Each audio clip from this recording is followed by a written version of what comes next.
protect privacy a little more, we could do that. And then Tammy Baldwin, my senator from Wisconsin, like she was saying yesterday, why wasn't Cambridge Analytical there as well? Because it's not just Facebook, because they didn't sell the data directly in some ways because they kept reinforcing that. But what did Cambridge Analytical do with it? We need to know that connection as well. Although that's a British company, it's hard to drag them before Congress. But why are Robert and Rebecca Mercer not there?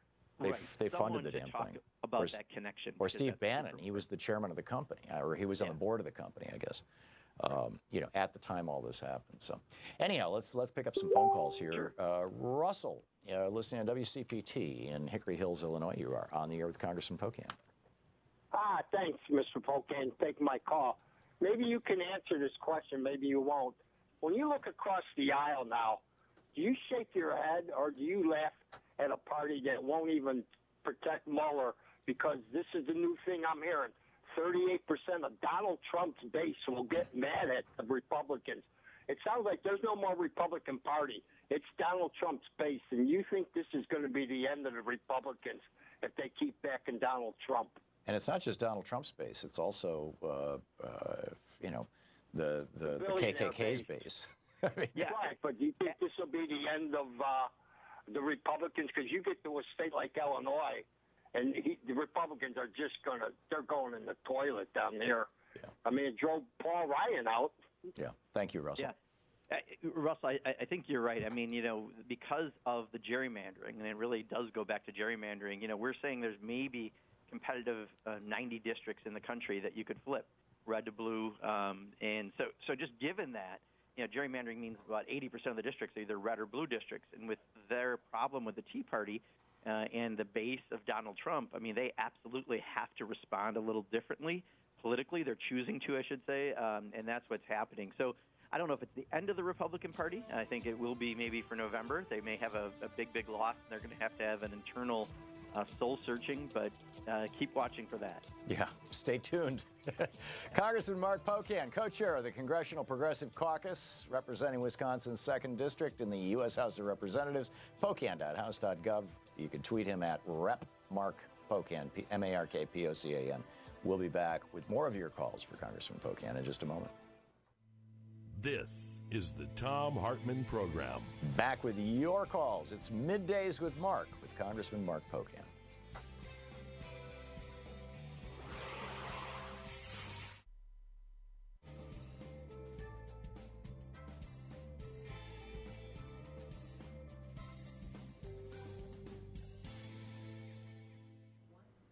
And welcome back. Omar in Herndon, Virginia. You are on the air with Congressman Pocan. Hello, Tom. Hello, Mr. Pocan. I'm calling. I really think that Paul Ryan is preparing himself to run for 2020. That's just my opinion. Yeah, as vice president with Mitt Romney, I agree. Yeah. He tasted that presidential thing, and I don't think he still want to have more. So that's what I'm thinking. But my question is, Mr. Pocan, it's two questions. It costs $1 million for the Saudi prince to visit the U.S. a day, $1 million a day. So his whole visit cost about $30 million. That money could have spent on Yemen to relieve the hunger and help people down there. What are we doing in Congress to help the Yemenis people in terms of laws or anything? Is there anything on the table? Anybody introducing anything to help the Yemeni people? Great question, Omar. And the Progressive Caucus has been at the forefront of this. So Representative Ro Khanna from California and myself have led on some efforts. We tried to get a vote forced through the House.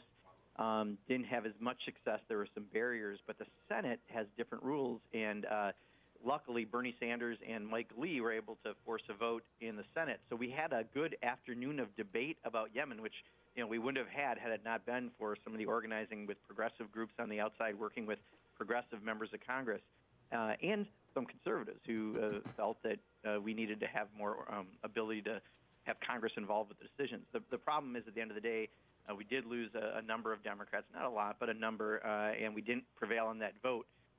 However, I don't think that means we're done. In fact, Ro and I are already talking about what else we can do to try to continue to advocate for this issue, because it's the largest humanitarian crisis there in Syria right now on the planet.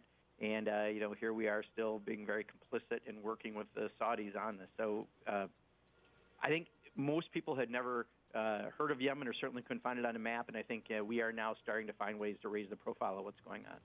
Yeah, and a fine thing it is. We've got a minute and a half. We can get another call in here if it's quick. David in Greenfield, California, you got a quick question for Congressman Pocan? Yeah, thank you, Congressman Pocan, for being the best adopted district congressman in the upcoming 2018 Blue Wave election.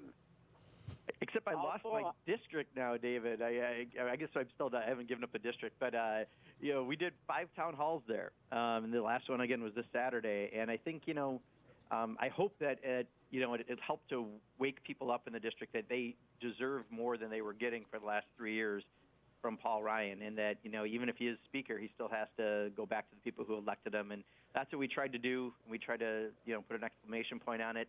We had 200 people in Paul's hometown of Janesville on Saturday, so I'm hoping that that was one of the reasons why people want a representative who's going to speak for them, and Paul wasn't doing that. David? Yeah, what I actually called to ask you about was, is there any stomach in the Congress to repeal the authorization to use military force for 9/11, the AUMF? Yeah, David, so we actually had a almost unanimous bipartisan vote on the Appropriations Committee from an amendment that Barbara Lee had last year, and then Paul Ryan single-handedly took it out of the process. So there is support in both parties. We're going to keep trying, and Barbara Lee's been at the forefront of trying. That's remarkable. Congressman Mark Pocan with us, taking your calls. It's Middays with Mark on the Thom Hartmann Program. We'll be back with more of your calls for Congressman Pocan right after this.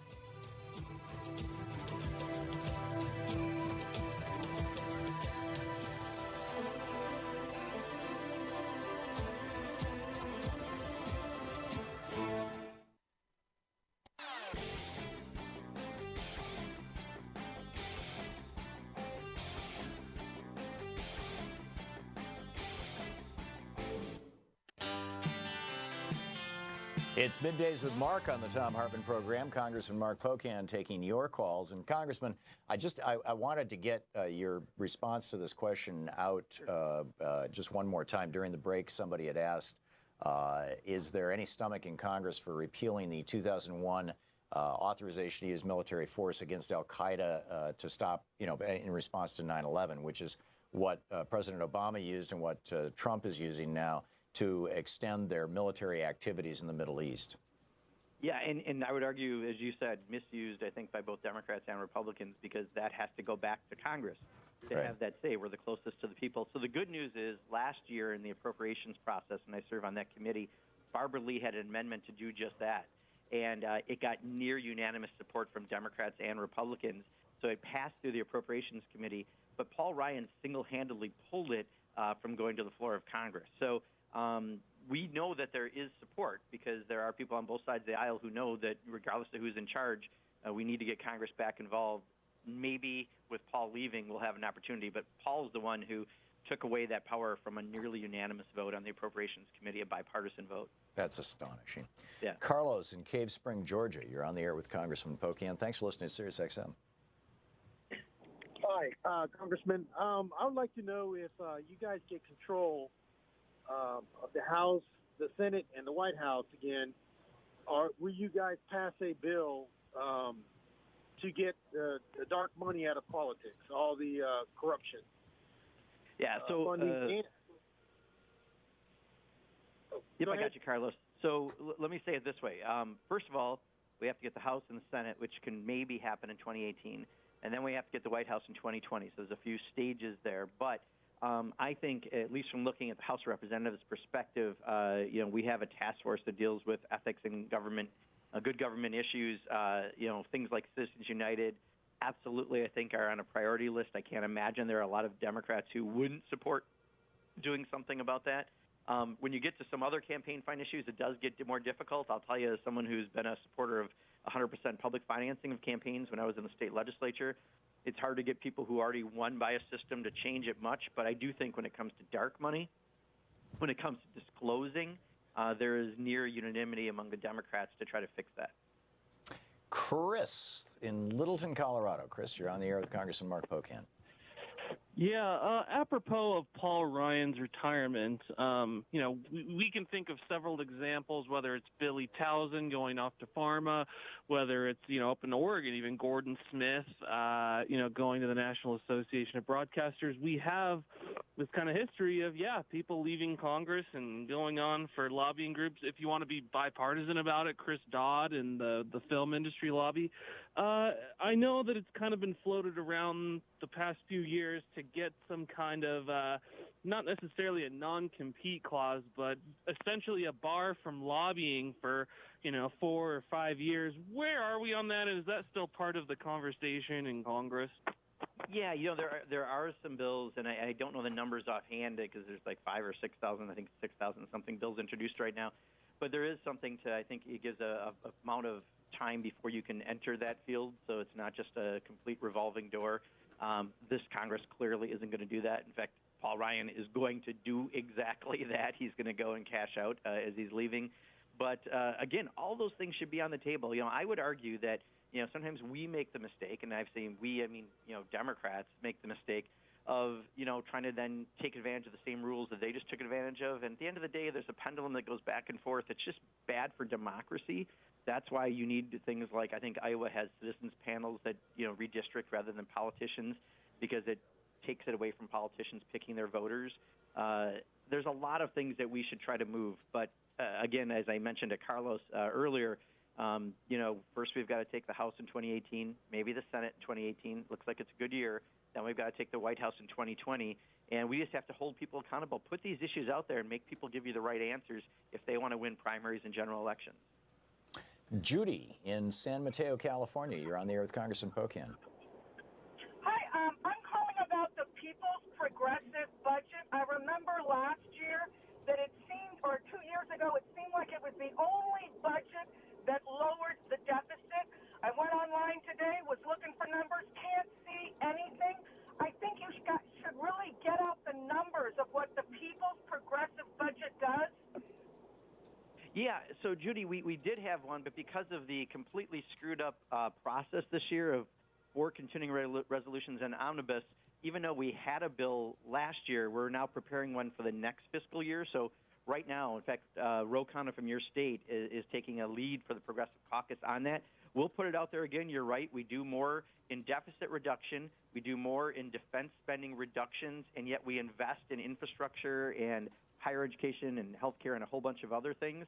So we like to use it as what we would hope would be a roadmap, should we take the majority, and we'll be putting it out again this year. So there probably is the last year version somewhere still out there. It's just because our fiscal year ends September 30th, that's part of last year's version, and there'll be a new one coming out probably in the next 2 months. Congressman, we just have 45 seconds. Thoughts on the Democratic Party leadership? Should the Democrats take the House? Will Nancy Pelosi stick around? She's done a great job so far, at least from where I'm looking. Yeah, I think the position most of us have is, that's a little bit insider baseball stuff. I mean, not really, but it is at this level to be talking about it. We want to get the majorities back, and then at that point, we're going to take a look and figure that out. Unfortunately, the Republicans have try to make her a villain, and they run against her, and it's been very unfair, as you well know, because she's done a lot when she was leader. But those kind of issues, the inside the Beltway media ask us every day, and our answer kind of is, let's get through November, and then we'll open these conversations up. It seems that the Republicans find it really easy to demonize women politicians. Absolutely. Look what they did to Hillary Clinton. Look what they did to Nancy Pelosi. I mean, clearly, this is their agenda. Yeah, and their modus operandi. Yeah. Congressman Mark Pocan, it's Middays with Mark here on the Thom Hartmann Program. The place where we dare to ask, is Walmart a person? And we dare to say, no, don't think so. Anyhow, okay, more of Congressman Pocan taking your calls, 202-808-9925, right after this short break. You're listening to the Thom Hartmann Program. Call 202-808-9925. And, of course, you can tweet Congressman Pocan at Rep, as in Representative, R-E-P, Mark Pocan, and his website is pocan.house.gov.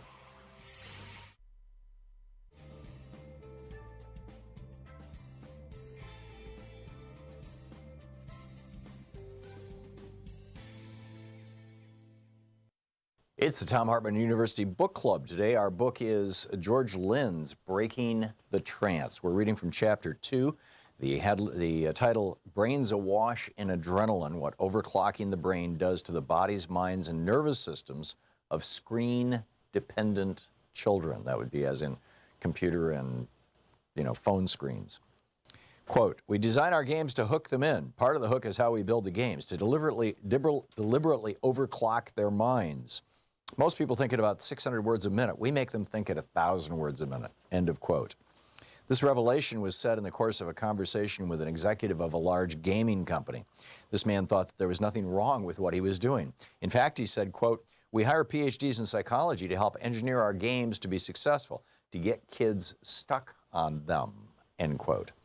In order for a video game or other screen medium to be financially successful, two things in terms of brain function should occur. It must be fun, which increases the availability of pleasure neurons in the brain, and it must create a strong tendency toward compulsive use. A screen medium must contain what game manufacturers term compulsion loops, meaning the game is programmed to pull children into the play and then repeatedly frustrate them while offering incremental rewards as they play, as the play proceeds through various levels. To build brain dependence on a particular screen medium, use of the medium has to be exciting. In terms of function of the human nervous system, it has to trigger the general adaptation syndrome, the GAS, also known as the fight or flight stress reaction pattern. When the GAS comes on, it blows vast amounts of adrenaline into the nervous system. Child and adolescent clients with bipolar disorder, as well as those with an issue with screen dependence, say they can actually feel adrenaline as heat rising upward from the midriff. Adrenaline is felt as excitement. It is this excitement that pulls a child into the pattern of chronic screen use and dependence. The brain develops long-term dependence on screen media use through the accumulation of the chemical precursor to adrenaline, which is dopamine. The following diagram provides an overview of how dopamine leads to dependence over time, and he's got a nice diagram of this. Dependence on a particular medium follows the chronic release of adrenaline. Even if the child becomes angry or frustrated playing a particular video game, the experience of adrenaline while in this angry state is felt as pleasure. Many of the children and adolescents we work with tell us that it feels really good to get really angry. For them, breaking things in a fit of angry frustration while playing a video game actually has a payoff. The payoff is an elevation in adrenaline, which feels good. The more adrenaline released, the greater the dependence. Research suggests that a massive multiplayer online role-playing game, MMORPG, is the most adrenalized screen medium. Examples are League of Legends, World of Warcraft, and Clash of Clans. But children may also become dependent on the experience of their minds floating through hours of YouTube videos or searching or surfing on Twitter or Snapchat as a behavior-shaping force, pushing their behavior in certain predictable directions. As adrenaline goes up, the brain goes into hyperdrive, and the child experiences a period of enhanced focus on his screen media. As screen media use continues uninterrupted for hours, more disturbing results are seen. Research shows that these media present highly arousing, abnormal sensory inputs to the brain's activating system. Downstream effects of this arousal include a markedly decreased attention span, an increase in brain metabolism patterns similar to that seen in drug addicts, an increase in short-term aggression for violent video games, especially in younger children and boys, along with an increased likelihood of later antisocial behavior, deterioration of brain executive functioning, which includes remembering, planning, and inhibiting impulsivity, increased vigilance, irritability, and depression, sleep disorders, development of anxiety disorders, and the risk of receiving a diagnosis of ADHD at age 7 that increases with every hour of media use for young children. If a child uses recreational screen media for more than an hour a day, some of the downstream effects noted in the previous section will start to materialize. The brain can deal with screen media use in moderation, but if it is pushed by a compulsion loop, damage will occur. Chronic excessive screen time eventually exhausts the brain with the buildup of corticotrophin-releasing factor, CRF, that accompanies adrenaline. This neurochemical kicks the brain into high gear when so commanded by the stress reaction and stimulates the release of cortisol. Cortisol pushes the nervous system into action, but if stress goes on chronically, the presence of cortisol can result in damage to the brain's memory circuits and other structures tasked to attention, mood, and impulse control. As stated earlier, brain executive function is impacted by chronic screen overuse. Stress retards the function of the brain center tasked for memory, the hippocampus. And when this happens, the child's short-term memory will start slipping. He will forget things and become disorganized. His ability to think efficiently and solve problems or remember basic facts will slip. Homework hour becomes hell hour, with his parents trapped in the role of suspicious overseers. The brain can heal, but it needs time and cessation of the hyperadrenalized state for a period to recharge. If it does not get this relief, the kindling effect begins, causing the deterioration of brain structures associated with mood stability. Chronic play causes the child to experience anxiety and a mild to moderate irritable depression. Research on the impact of these mood states suggests that if depression or anxiety remains untreated, it becomes worse over time. The slow burn eventually engulfs the brain. George Lynn's book, Breaking the Trance. Want to connect with the show online? You can find the Thom Hartmann Program on Facebook, Twitter, and Instagram.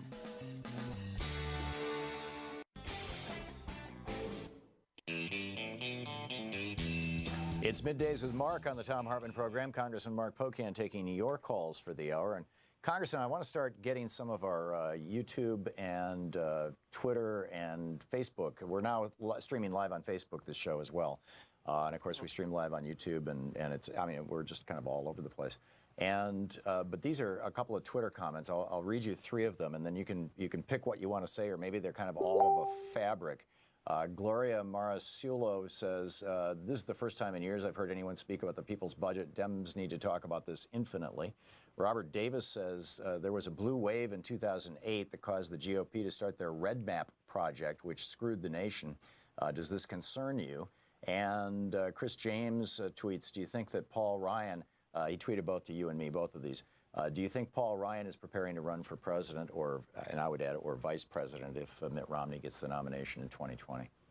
Sure. So first of all, I want folks to know, too, I follow Twitter as we're talking as well. So when you give that out, I do kind of look, and I try to every now and then salt the answers in if I can. So I love when people do that, because it's another way to reach out through the program. One, I don't think Paul is really preparing to run for president. I think he's just going to cash out. I mean, the way he's handled Trump does not put him in a good position. He polls 10 points lower than Trump nationally. I just don't see that necessarily happening. Second, absolutely. You know, if we win, we've got to have a plan to stay in power, so we better be doing that just about at the same time we're doing everything else we're doing. And to the question on the people's budget, you know, we try.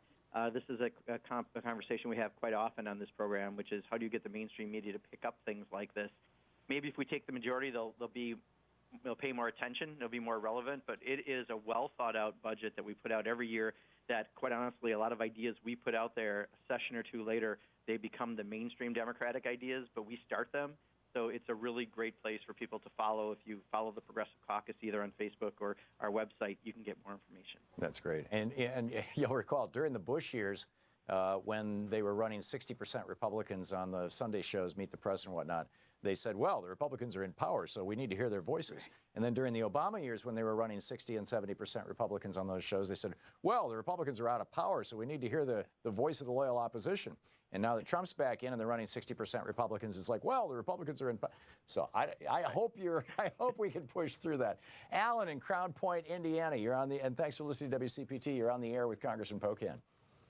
Yes, Congressman. I was wondering, what kind of action would you support President Trump in Syria, and if this action and if your support has changed over a period of time? Thank you, sir.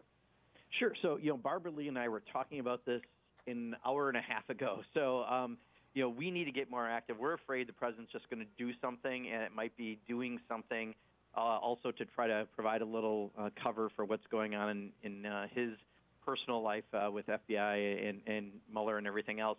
But we think it has to go back to Congress, right? If they're going to do anything major, we're not saying you're not going to do something per se. We're not saying, you know, dictate. We want to have the constitutional authority. If we're going to do something, we're supposed to be involved. And that's what we're asking for, and then let's have that debate. You know, clearly, you know, if Assad is using chemical weapons, it doesn't matter if you're a Democrat or Republican, we're going to have an issue with that. But it doesn't help when the president sends out tweets again, you know, kind of being snarky about missiles. That's not the job of the President of the United States of America, and that's why we want to have Congress involved. So we're going to have a continued statements coming out. We just started. I think we were one of the first people to put a statement out from the Progressive Caucus, from Barbara Lee, Raul Grijalva, and myself. We're going to be putting more comments out very, very soon. Linda in California City, California. You're on the air with Congressman Pocan. Hello to both of you. I would like to hear a response from both of you to an article in the current issue of In These Times. It's talking about the DCCC actively working to undercut progressive candidates. Rerun 2016.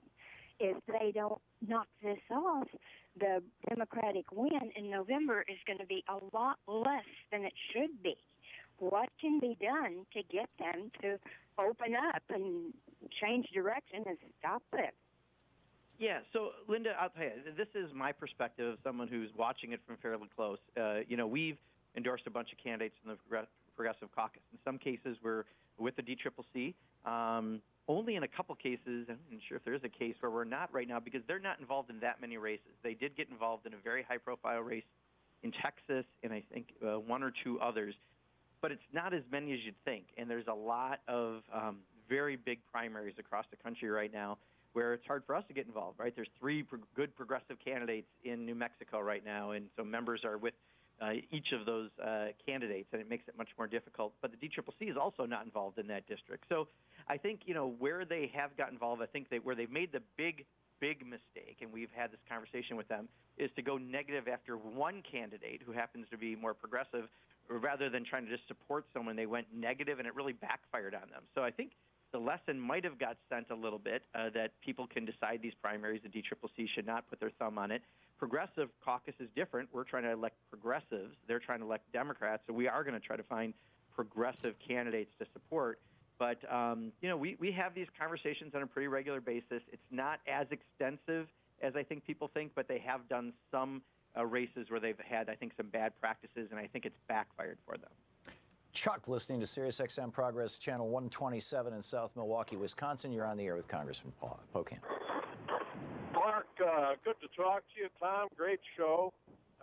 This Paul Ryan excuse about, I'm quitting, so I can spend time with the family rings really phony. He recently held a couple of town halls that were invitation only.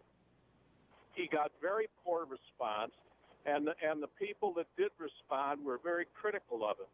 He also spent a great deal of time in the last month traveling around the country doing fundraising. He could have certainly spent time with his kids if this was weighing on his mind so much. I think he was going to lose the election. He knew he would lose the election, especially since this recent large donor has made a commitment to Wisconsin. So my observation, Chuck, is this is probably 75-80%. He thought he could lose the election to Randy Bryce. He hasn't been connected, as you said, to the district. Because he's a speaker, he's flying around the country raising money for other people. So I would say 75-80%, that's probably the reason. I will give him this. Paul is a really committed and good dad. And I know it's bothered him when he has had to do some of the extra duties that are required of the speaker to be away from his family.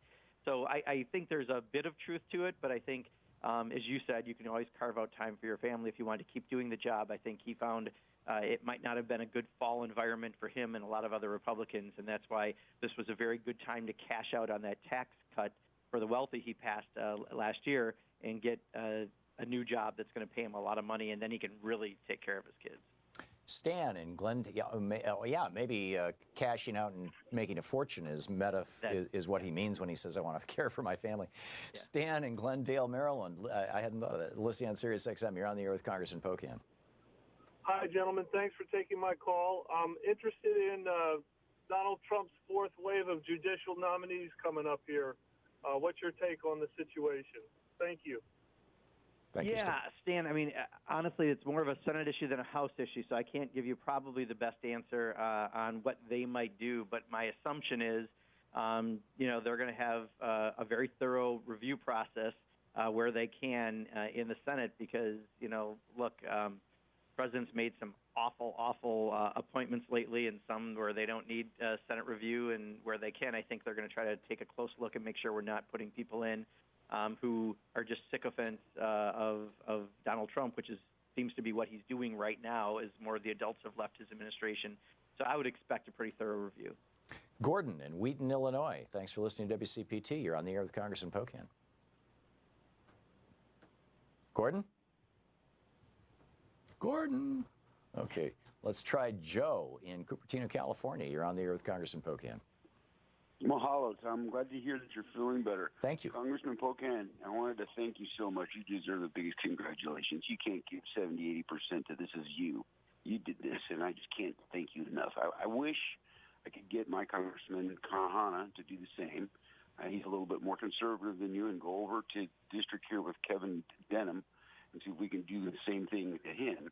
Possibly do the same thing with McCarthy, too. But I just wanted to express my gratification that, it seems like this show makes the politics worth watching. We got Bernie with Tom. We got rid of Paul with you. This is great. I think this is a great day to rejoice. I'm trying to put a positive spin on it. And my biggest reason for calling today, however, is the Mueller potential for firing. On my phone, I'm seeing that we're supposed to rally before noon if he's let go before 12 or the next day. And I'm what's a call to everybody's attention here that, this is something that we potentially could be facing in the next 48, 20 hours. I don't know. It's just great job and appreciate it. Thank you. Sure. If I can answer kind of two different questions in a way you had. One, you brought up the adopted town halls, and, I think the credit goes to the Progressive Caucus members. I think we went into 29 districts and did adopted town halls last year, and that's why, I've been 5 times now into Paul Ryan's district. So now, just if I may interrupt, for people who might be tuning in for the first time or don't know what we're talking about, the Adopt a Town Hall program is where progressive Democrats are going into the congressional districts of Republicans who won't do town halls because they're afraid of their constituents and doing town halls. And that's pretty powerful stuff. Back to you, Congressman. Yeah, and just to be fair, we organized it, but we also had some of the more conservative members go and do it as well because they wanted to be helpful to see some of these people who aren't listening to their constituents leave. But the organization came from the Progressive Caucus, so I'm just really proud of my colleagues for all stepping up in that many districts and doing that. On the Mueller situation, we're meeting with all the outside groups, and by we, I mean the Progressive Caucus. We are ready as well. When something happens, luckily we have a good infrastructure. If something happens, that we can respond right away. The good news I've seen, though, and I do think it's good news, I watched Chuck Grassley. I've watched a bunch of other Republicans say if he does this, this is political suicide. I think they will stand up as well. So it seems like now some of the talk is around Rothenstein to go after him, to try to not say you went after Mueller. No matter what, the president, I think, knows he's in crisis on this. I think the Republicans, especially after seeing today Paul Ryan leaving, know they're in crisis on this. I like to think that, people will do the right thing at the right time, and I think from rank-and-file conversations I've had with Republicans, I do think we have that potential. But get active with our groups because we do need to respond if something happens. That's great. And now the Republicans are running ads. The Republicans are running ads on Fox and Friends supporting Robert Mueller. This is getting weird. Congressman Pocan, we'll be right back. You're listening to Thom Hartmann. Visit ThomHartmann.com for audio and video archives. It's Middays with Mark. Congressman Mark Pocan, co-chair of the Congressional Progressive Caucus, taking your calls for the hour.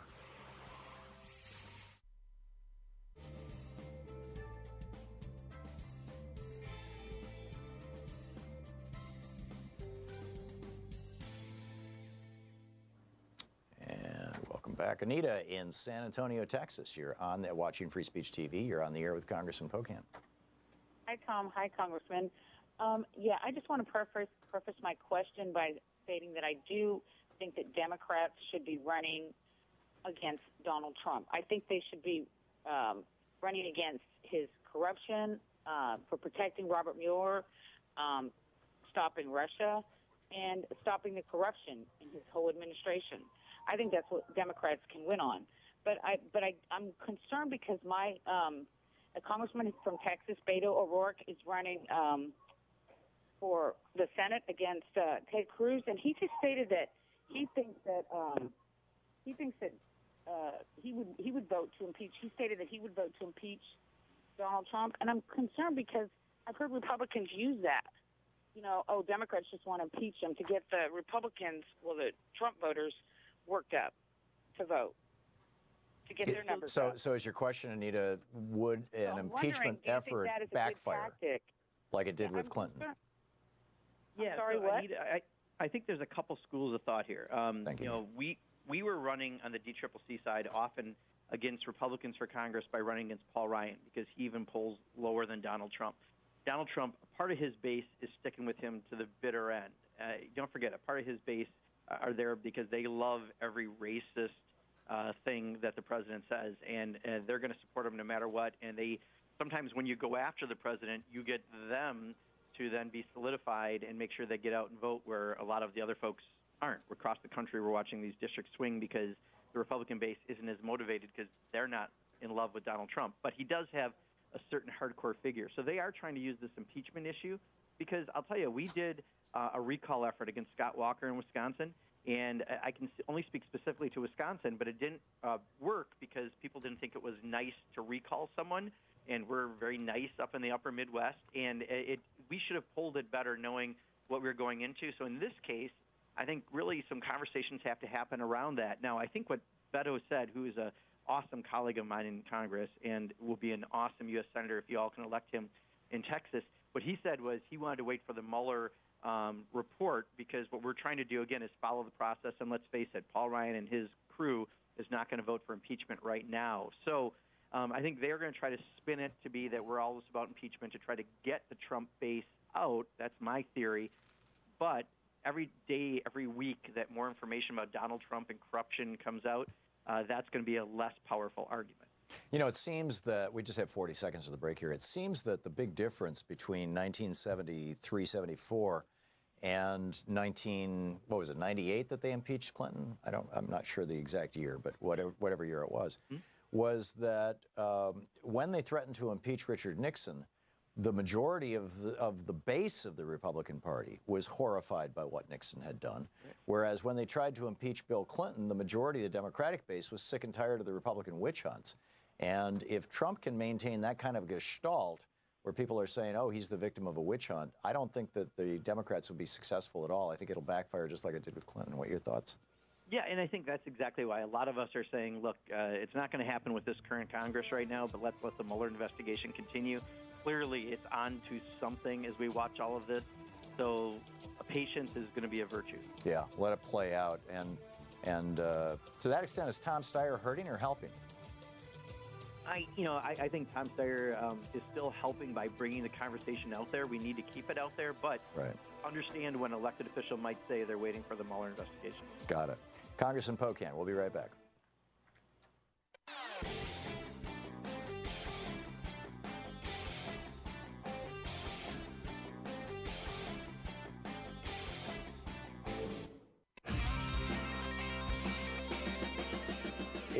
It's Middays with Mark here on the Thom Hartmann Program. Congressman Mark Pocan taking your calls. Denise, listening to WCPT in Chicago. You're on the air with Congressman Pocan.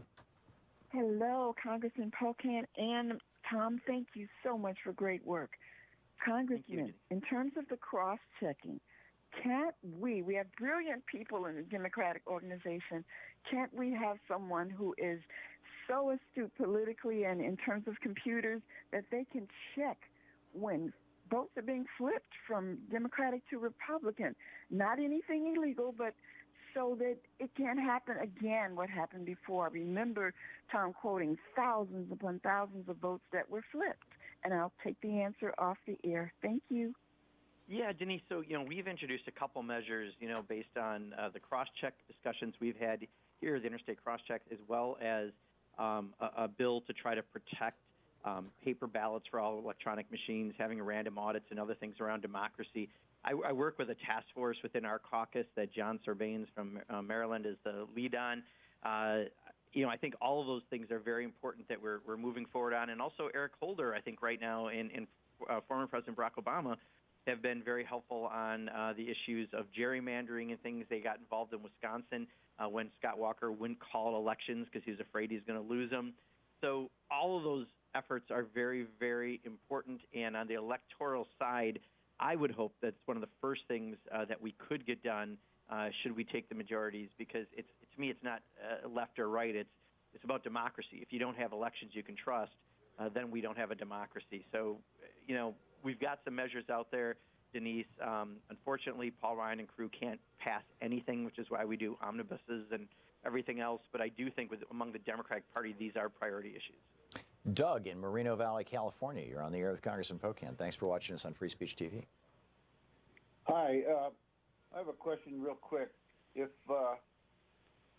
we get Trump, and it looks like there's enough evidence, probably not, but maybe, isn't that going to make the whole election illegitimate?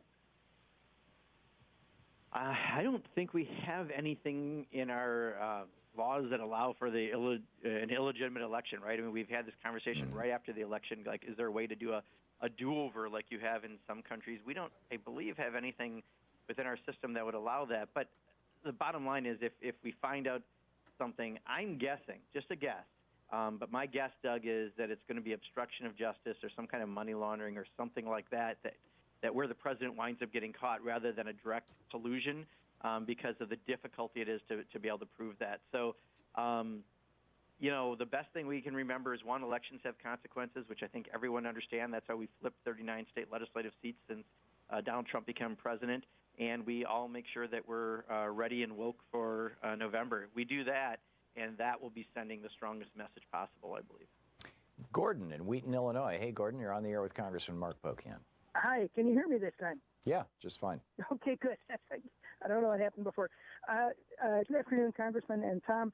I have a kind of a maybe conspiracy theory sort of prediction and then a suggestion, too. I think that the Republicans will remove Trump without impeachment or anything like that, but I think that Mike Pence wants to wait until 2 years and a day after inauguration, so January 21st, 2019, because I think he wants to try and get reelected. I think he wants to try and get the full 10 years if he can. He's kind of on a religious crusade, So the other thing is, and a couple weeks ago you were talking about minimum wage, and I think there's a fault in the logic when talking about raising minimum wage, in that people keep trying to pick a number, like make it $10, make it $12. I think you need to make it an equation. There's somebody that I think it's the CBO that determines what a poverty level income is. And I think even the Republicans would agree that somebody working a full-time job, 40 hours a week, 50 weeks a year, should be able to live above poverty. So if you take the poverty level income, divide it by 2,000 hours, make that the minimum wage, and then it just automatically stays current with whatever the poverty level is. Okay, Gordon, we're running out of time here. Congressman? Yeah, Gordon, so I think I wouldn't want to take the poverty level and then go by the 2080, because then you got people living in poverty, right? But I understand what you're saying. I mean, that's an interesting idea that you have it set to something like that. I've always supported, having the consumer price index right to the CPI right to the minimum wage, so you don't have to have Congress coming back and adjusting it, having it so it automatically adjusts, because it would save all the problems we've had for the last several years, and that would help people more than anything. So I think you're right. Some kind of formulatic response makes the most sense. And to the point about Pence, I mean, I think one thing that people have a tendency to say is, if you get rid of Donald Trump, you get Mike Pence. But you know what? I go back to elections have consequences. That's the reality. But we've got to make sure that whatever happens to Donald Trump happens. I don't think Mike Pence is actually in control of that. I think this is really more, whatever is going to happen through the Mueller process. But I also feel that Mike Pence, because he hasn't stood up to him, is going to be also tainted by this, and it's going to be hard for him to make this work for his advantage. Yeah, and he's not a particularly charismatic politician. I think he's going to have a hard time electorally. Congressman Pocan, thank you so much for being with us today. Oh, of course. Thank you. As always, appreciate it, Tom. And we look forward to next week. Congressman Pocan, every Wednesday, our first hour here, Middays with Mark on the Thom Hartmann Program. You can check out his website at pocan.house.gov, and you can tweet him at @RepMarkPocan. You're listening to Thom Hartmann.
The Thom Hartmann Program is brought to you in part by the Aiden Forecast, an investment newsletter with weekly updates of leading market indicators and a monthly deep dive into what the details of the economy and the markets mean for investors and retirees.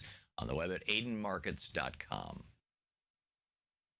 Wines have some of the highest pesticide levels in our food chain. This hour brought to you by ecowine.com.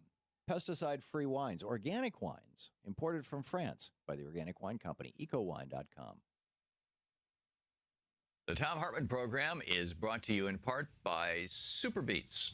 Super Beets are sourced from non-GMO beets, and they're packed with dietary nitrates, helping to produce nitric oxide for more energy, stamina, and support for healthy blood pressure levels naturally. Call 800-568-9889 or go to tomsbeets.com. That's 800-568-9889, Tom's Beets, THOMSBEETS.com. It's the Thom Hartmann University Book Club. Today our book is George Lynn's Breaking the Trance. We're reading from Chapter 2. The title, Brains Awash in Adrenaline, What Overclocking the Brain Does to the Bodies, Minds, and Nervous Systems of Screen-Dependent Children. That would be as in computer and, phone screens. Quote, we design our games to hook them in. Part of the hook is how we build the games, to deliberately overclock their minds. Most people think at about 600 words a minute. We make them think at 1,000 words a minute. End of quote. This revelation was said in the course of a conversation with an executive of a large gaming company. This man thought that there was nothing wrong with what he was doing. In fact, he said, quote, we hire PhDs in psychology to help engineer our games to be successful, to get kids stuck on them, end quote. In order for a video game or other screen medium to be financially successful, two things in terms of brain function should occur. It must be fun, which increases the availability of pleasure neurons in the brain, and it must create a strong tendency toward compulsive use. A screen medium must contain what game manufacturers term compulsion loops, meaning the game is programmed to pull children into the play and then repeatedly frustrate them while offering incremental rewards as they play, as the play proceeds through various levels. To build brain dependence on a particular screen medium, use of the medium has to be exciting. In terms of function of the human nervous system, it has to trigger the general adaptation syndrome, the GAS, also known as the fight or flight stress reaction pattern. When the GAS comes on, it blows vast amounts of adrenaline into the nervous system. Child and adolescent clients with bipolar disorder, as well as those with an issue with screen dependence, say they can actually feel adrenaline as heat rising upward from the midriff. Adrenaline is felt as excitement. It is this excitement that pulls a child into the pattern of chronic screen use and dependence. The brain develops long-term dependence on screen media use through the accumulation of the chemical precursor to adrenaline, which is dopamine. The following diagram provides an overview of how dopamine leads to dependence over time, and he's got a nice diagram of this. Dependence on a particular medium follows the chronic release of adrenaline. Even if the child becomes angry or frustrated playing a particular video game, the experience of adrenaline while in this angry state is felt as pleasure. Many of the children and adolescents we work with tell us that it feels really good to get really angry. For them, breaking things in a fit of angry frustration while playing a video game actually has a payoff. The payoff is an elevation in adrenaline, which feels good. The more adrenaline released, the greater the dependence. Research suggests that a massive multiplayer online role-playing game, MMORPG, is the most adrenalized screen medium. Examples are League of Legends, World of Warcraft, and Clash of Clans. But children may also become dependent on the experience of their minds floating through hours of YouTube videos or searching or surfing on Twitter or Snapchat as a behavior-shaping force, pushing their behavior in certain predictable directions. As adrenaline goes up, the brain goes into hyperdrive, and the child experiences a period of enhanced focus on his screen media. As screen media use continues uninterrupted for hours, more disturbing results are seen. Research shows that these media present highly arousing, abnormal sensory inputs to the brain's activating system. Downstream effects of this arousal include a markedly decreased attention span, an increase in brain metabolism patterns similar to that seen in drug addicts, an increase in short-term aggression for violent video games, especially in younger children and boys, along with an increased likelihood of later antisocial behavior, deterioration of brain executive functioning, which includes remembering, planning, and inhibiting impulsivity, increased vigilance, irritability, and depression, sleep disorders, development of anxiety disorders, and the risk of receiving a diagnosis of ADHD at age 7 that increases with every hour of media use for young children. If a child uses recreational screen media for more than an hour a day, some of the downstream effects noted in the previous section will start to materialize. The brain can deal with screen media use in moderation, but if it is pushed by a compulsion loop, damage will occur. Chronic excessive screen time eventually exhausts the brain with the buildup of corticotrophin-releasing factor, CRF, that accompanies adrenaline. This neurochemical kicks the brain into high gear when so commanded by the stress reaction and stimulates the release of cortisol. Cortisol pushes the nervous system into action, but if stress goes on chronically, the presence of cortisol can result in damage to the brain's memory circuits and other structures tasked to attention, mood, and impulse control. As stated earlier, brain executive function is impacted by chronic screen overuse. Stress retards the function of the brain center tasked for memory, the hippocampus. And when this happens, the child's short-term memory will start slipping. He will forget things and become disorganized. His ability to think efficiently and solve problems or remember basic facts will slip. Homework hour becomes hell hour, with his parents trapped in the role of suspicious overseers. The brain can heal, but it needs time and cessation of the hyperadrenalized state for a period to recharge. If it does not get this relief, the kindling effects begins, causing the deterioration of brain structures associated with mood stability. Chronic play causes the child to experience anxiety and a mild to moderate irritable depression. Research on the impact of these mood states suggests that if depression or anxiety remains untreated, it becomes worse over time. The slow burn eventually engulfs the brain. George Lynn's book, Breaking the Trance. Want to connect with the show online? You can find the Thom Hartmann Program on Facebook, Twitter, and Instagram.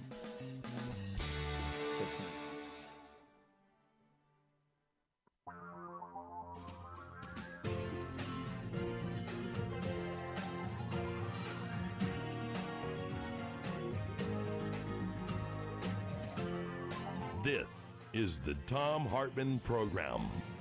And welcome back to our second hour. Last night, or yesterday afternoon, after I got off the air and went home and had lunch, Louise and I said, hey, you know, there's a lot of conversation about Wag the Dog, and we haven't seen that movie since 1997. Let's pull it up. And so we went over to Amazon and bought a copy and watched it on, digitally. And watched it on our TV last night, and it just blew my mind. I thought, I want to get Larry Beinhart back on, the guy who wrote the book that they made the movie out of, Wag the Dog. And so we did. Here he is, Larry Beinhart. It's been a while since we've talked, my friend. Thank you so much for dropping by. Hi, Tom. It's great to talk to you again. Thank you. As you know, first of all, with the original Wag the Dog, and one of the things that I had somehow missed over the years, I always assumed that Reagan went after Grenada because of the little mini recession that he had. He was rather unpopular. But you point out in the movie, or the movie points out, that it was just, that invasion of Grenada was just 2 days after, in 83, I think, just 2 days after, in October of 83, in fact, 2 days after the massive death of U.S. Marines in the barracks in Lebanon, which would 2 days later would suggest that invasion plan had been on the books for a while. Do you really think that was put on the books by Reagan when he came into office as a plan B if things ever went south, which they did when the Marines got murdered? I don't know if there was that much planning in it. It has a spur-of-the-moment feel to it.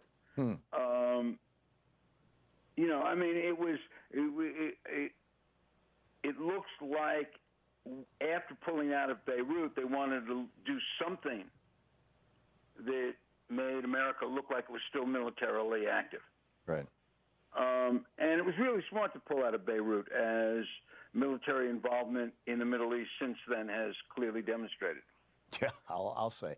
So if you want to just recap for us, Larry, real quickly, the whole Wag the Dog premise. Okay, well, there are two completely different premises. One is the book, one is the movie. In the book is about Gulf War I. The premise of Gulf War I is both a a satire on conspiracy theories and a very elaborate conspiracy theory. And it's that Gulf War I was a made-for-TV movie. And my favorite proof of that is that they pre-sold the foreign rights, which is true, by the way. What do you mean by that? Well, George H.W. Bush was very clever. Before he started that war, he got Japan and the Saudis and some other foreign groups to fund it, which is how you make a movie. You know, you sell the foreign rights before you make a movie. Amazing.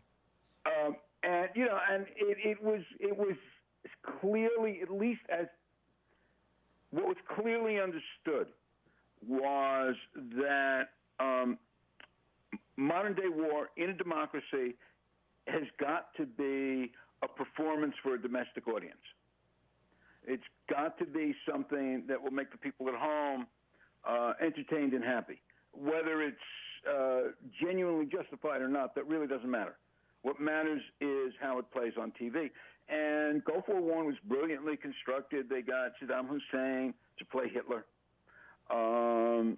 They got, they actually screen tested generals before they were allowed to talk to the media. Wow. And so, it was beautifully cast. It was beautifully orchestrated. In retrospect, it was an extremely well-run, successful war, and George H.W. Bush did not make the incredible mistake of trying to conquer and occupy Iraq. Right. It lasted only 100 days, this war. They set a legal goal. It really was a legal goal to drive an invader out of the invaded country, Kuwait. They got that. They stopped. It was over. Right. So, by the time it was time to make this into a movie, he was no longer president. Clinton was president. Clinton hadn't invaded anybody, but he did have a bimbo problem, which, by the way, George H.W. Bush had also. It never quite erupted as severely, but it was there, and it's mentioned in the book. And he's got a new one now. He's the first President Bush has been accused on numerous occasions of grabbing women's butts.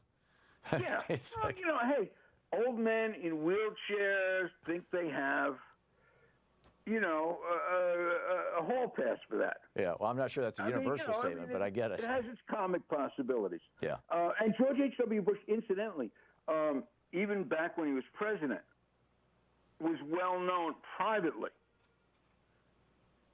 Because we didn't publicize that stuff. He was well known privately for loving dirty jokes. Yeah. Okay? Again, not a horrible characteristic.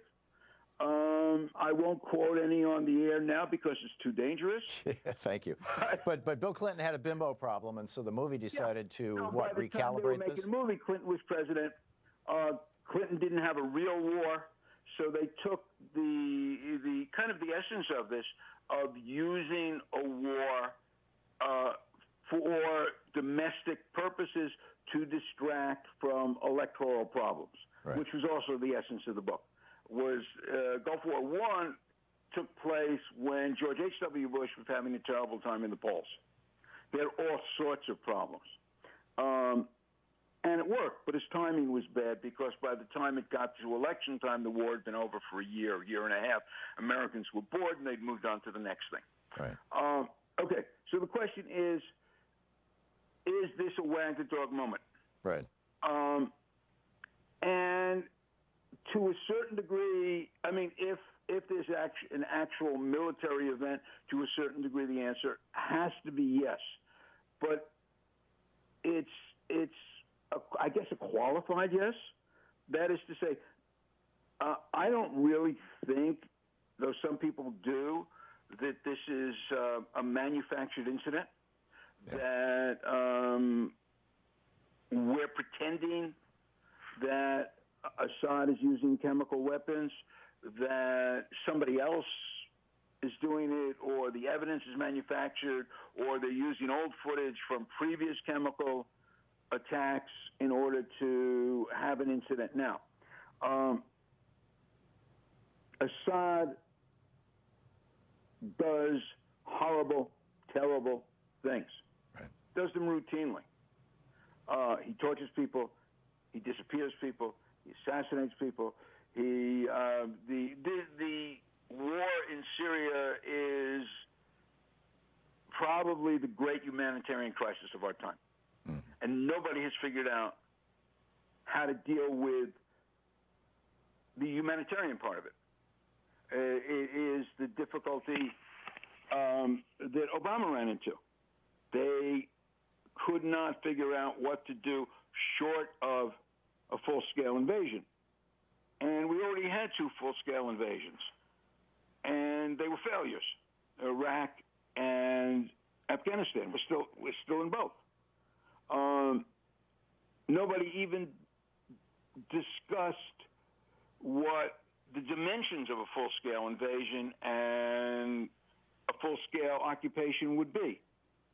You know, I mean, the numbers are available. I mean, you know, it's interesting. Petraeus rewrote the manual describing occupations, but if you go to it, and it's available online, it's a U.S. military publication. You know, for an occupation of Iraq, the minimum numbers based on their population was something like 650,000, if I remember correctly. Mm-hmm. I mean, that would have been the size of the commitment in order to do it. Now, Petraeus, this is not in. I've never found this published in print anywhere, but apparently what he did was he calculated Iraqi troops plus U.S. troops as the occupying force. And clearly, once he had taken over after the country had collapsed. And clearly that was a calculation that didn't work because the Iraqi troops were not prepared to occupy their own country. Right. Larry, we're going to hit a break here in about a minute and a half. Fine. So, what do you believe? I mean, you've really observed this, and I have so much respect for you as a political observer. I remember back when you wrote the piece about how anytime the income tax is above 50%, that the economy stabilizes. I thought that was absolutely brilliant. Thank you. Do you really think that Grenada and maybe Iraq 1 and Iraq 2, George W. Bush's war, or Afghanistan anyway, were actually designed more as distractions than as actual attempts to affect policy? Okay, designed. Okay, Iraq, the invasion of Kuwait was allowed to happen probably through carelessness or inattention. And Saddam Hussein literally asked the U.S. government, do you mind? Right, through April Gillespie, yeah. Right. And April said, nah, that's fine, go ahead. And then after it happened, I think a couple of things happened. One is there was a kind of a shock in Washington. Hey, it actually happened, and should this be embarrassing? And then Margaret Thatcher, who had resurrected her political career through the war in the Falklands, right, talked to George H.W. Bush and, quote, the quote is, stiffened his spine. Now, whether she told him, hey, this is a way to become the most popular president in the last 50 just have a little years, war, right? Huh? Just have a little war. Yeah. So he went ahead. And again, in retrospect, even though, hey, the entire book is mocking it, making fun of it, making a satire of it, in retrospect,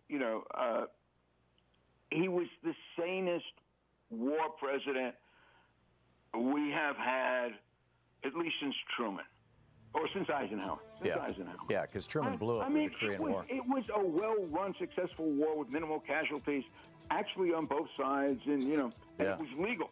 Yeah, Larry, we're hitting a hard break here. We gotta bail out. But Larry Beinhart, the author of numerous books, including Wag the Dog.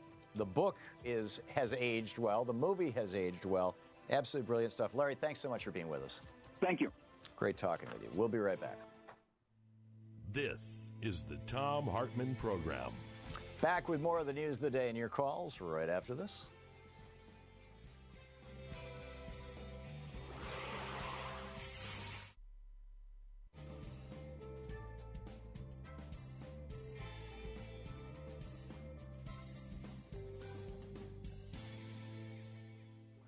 And welcome back. Marcia in Englewood, Florida. Hey, Marcia, what's on your mind? Thanks for watching Free Speech on the Dish Network.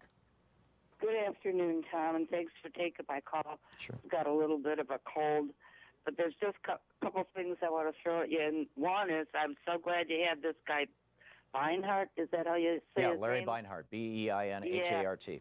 Yeah. So glad you had him on because I was calling up to say I'm getting terrified because I know they're going to go to war. They're going to do something in Syria.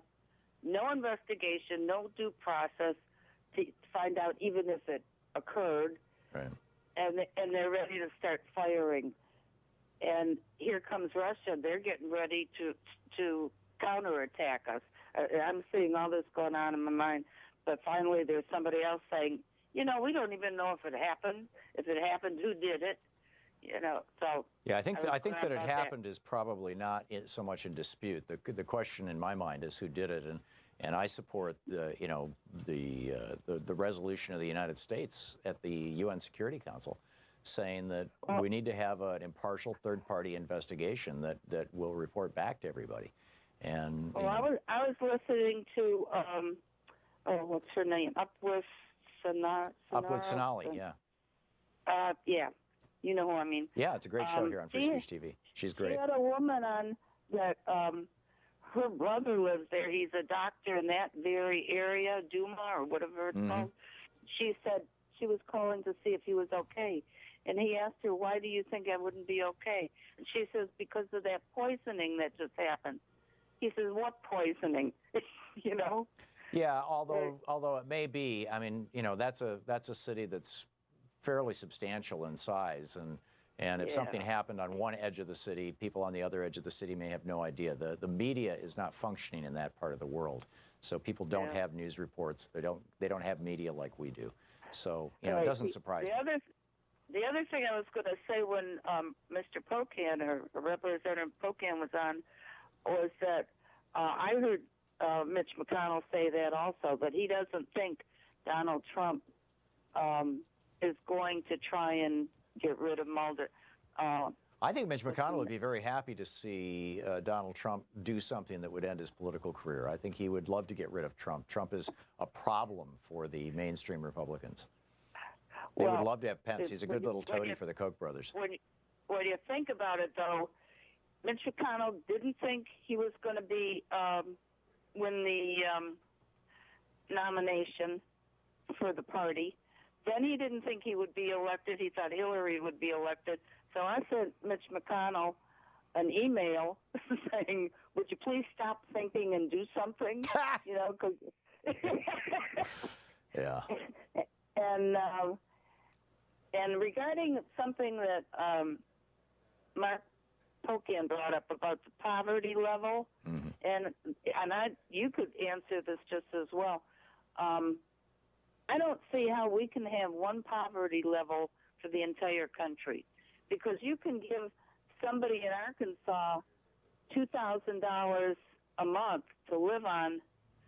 That $2,000 is going to be worthless in California. Yeah. Or New York. Yeah, that's a very good point, Marcia. And I think that this has just been an effort because we've got federal welfare programs or federal support and relief programs. It's been an effort to come up with some number that can be used across the country as a basic minimum threshold. But your point is really well taken. Marcia, thank you for the call. We'll be back. It's 23 minutes past the hour.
So continuing with the news of the day and your calls, this is interesting. Anna Navarro tweeted this morning, going a little farther back into Republican speakers. Paul Ryan is retiring. John Boehner was before him. He's hawking marijuana. Seriously. Dennis Hastert, who was before Boehner, is in a halfway house after being released from federal prison on charges related to sex crimes. And Newt Gingrich, who was the Republican speaker before Denny Hastert, is at the Vatican as his third wife's spouse. And this is just bizarre stuff, absolutely bizarre stuff. And then, of course, we have Trump, the man who cheated on wife number one with number two, who still got pregnant while he was married to number one. He cheated on number two with number three and cheated on number three with a porn star. He enjoys the full support of the party of family values and conservative evangelicals. What are these people and their pathetic sucking up to Donald Trump, these so-called evangelicals? What are they doing to Christianity, to the religion that I was raised in? It's breathtaking. Meanwhile, Donald Trump takes time out of ranting on Twitter to punish poor people. Great headline by Joan McCarter over at Daily Kos. In between plotting on Twitter to bomb Syria and fire special counsel Richard Mueller, popular vote loser Donald Trump found the time to sign an executive order instructing all the departments in the executive branch to figure out how to make life as miserable as possible for the already stretched thin poor. He intends to shred what's left of the social safety net, which he calls welfare, welfare has not existed since 1996, by imposing work requirements on assistance programs, because surviving while poor isn't enough work. Then she quotes a news story the executive order calls on federal, well, it's just basically the same thing. That would be the private sector that just agencies are ordered to follow 9 principles of economic mobility to guide their proposed policy changes, including adding work requirements, giving states more flexibility, usually in the form of block grants, consolidating duplicative programs, and encouraging involvement from the private sector. What's going on here is that we spend $700 billion a year, about the same as we spend on the Pentagon, supporting low-income people in this country. And the Republicans are looking at that $700 billion a year and saying, you know, we just passed this giant GOP tax scam, and it's going to raise the deficit to $1 trillion a year. $700 billion is 7/10 of that, 70% of that.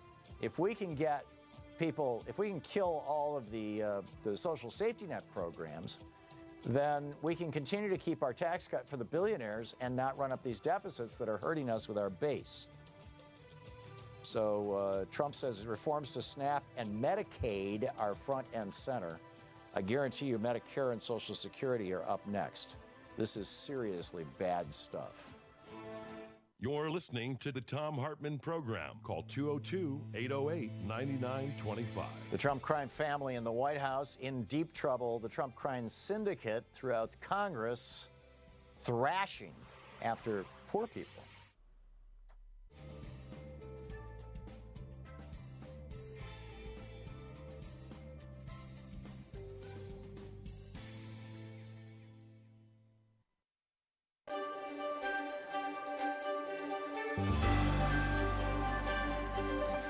We're reading today from the American Revolution of 1800 by Dan Sisson. He wrote the book 40 years ago. Recently, I went through, Dan and I actually went through, I wrote a foreword and an afterword to it and did some substantial editing on the book. And it's something you need to read. This is from the introduction, which I wrote. It is rare when a book about our early republic is relevant 40 years after it was originally published. It is rarer still when that book provides insight into national problems we refuse to solve 2 centuries later. You are therefore holding in your hands or reading on your pad or computer one of the most important books you will ever encounter. Here is why. Unlike other histories of this era, this book is written from a revolutionary perspective, much like Jefferson's generation viewed the world. The American Revolution of 1800 was not just about an election. It was about the life and death struggle for power between democratic-republican principles and oligarchic plutocratic values based on corruption. In short, this book, by implication, is about the identical crisis America faces today. The author's unique analysis is based on the idea of faction controlling party and how both undermine constitutional government. In an age where modern parties and the factions that control them have paralyzed our government, this book validates the politics of the founders. In still another contribution, the book demonstrates how preserving revolutionary ideas within our culture depends on understanding the classical tradition. The ability to recognize a demagogue is rooted deeply in the role Caesar played in destroying the Republic of ancient Rome. That fear of a Caesar inspired Jefferson and others to organize citizens against the Federalists, thereby completely contradicting the political rules of their time. This book, above all, presents a profoundly positive view of Jefferson and his creativity in the midst of crisis. It celebrates his gift 24 years after he wrote the Declaration of Independence and proves he never abandoned his principles or his revolutionary vision for America's future.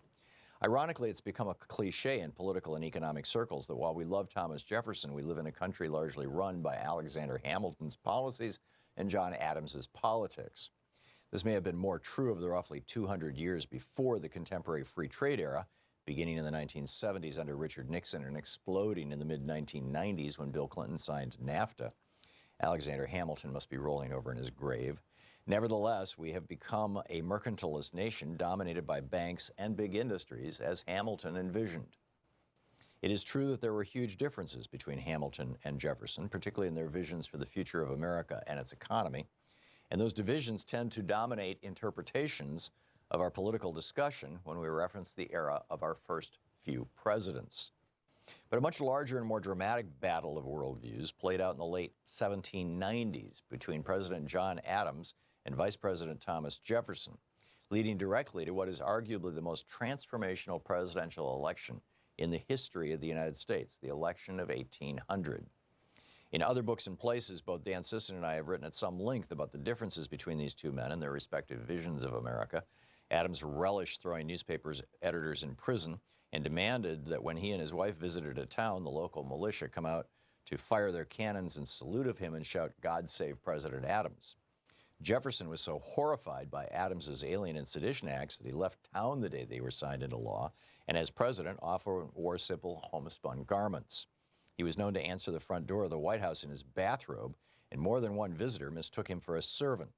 As president, Jefferson literally acted out his egalitarian visions of America.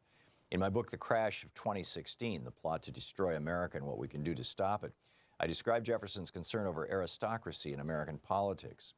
On October 28, 1813, in a letter to his old rival John Adams, Jefferson commented on his distrust of America's growing wealthy elite, naming in particular the Senate, which was not then democratically elected by the people. Referring to the, quote, cabal in the Senate of the United States, end quote, Jefferson wrote, "You, John Adams, think it best to put the pseudo-aristoi into a separate chamber of legislation, the Senate, where they may be hindered from doing their mischief by their coordinate branches, and where also they may be a protection to wealth against the agrarian and plundering enterprises of the majority of the people." Then Jefferson countered in the letter, writing, "I do not believe them, the Senate, necessary to protect the wealthy, because enough of them will find their way into every branch of the legislation to protect themselves." Instead, Jefferson wrote, "I think the best remedy is exactly that provided by all our constitutions, to leave to the citizens the free election. In general, they will elect the really good and wise. In some instances, wealth may corrupt and birth blind them, but not in sufficient degree to endanger society."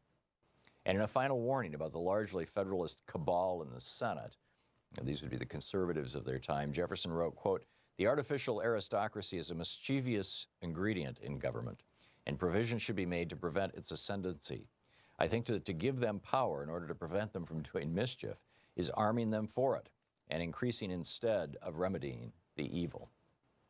In a 1786 letter to George Washington, Jefferson gave his most explicit warning about this threat of a military allied with the plutocracy within and advocated for unwavering vigilance against it.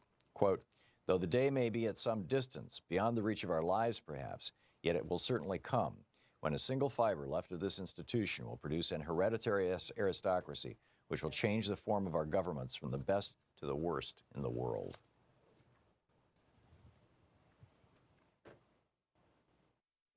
Want to connect with the show online? You can find the Thom Hartmann Program on Facebook, Twitter, and Instagram.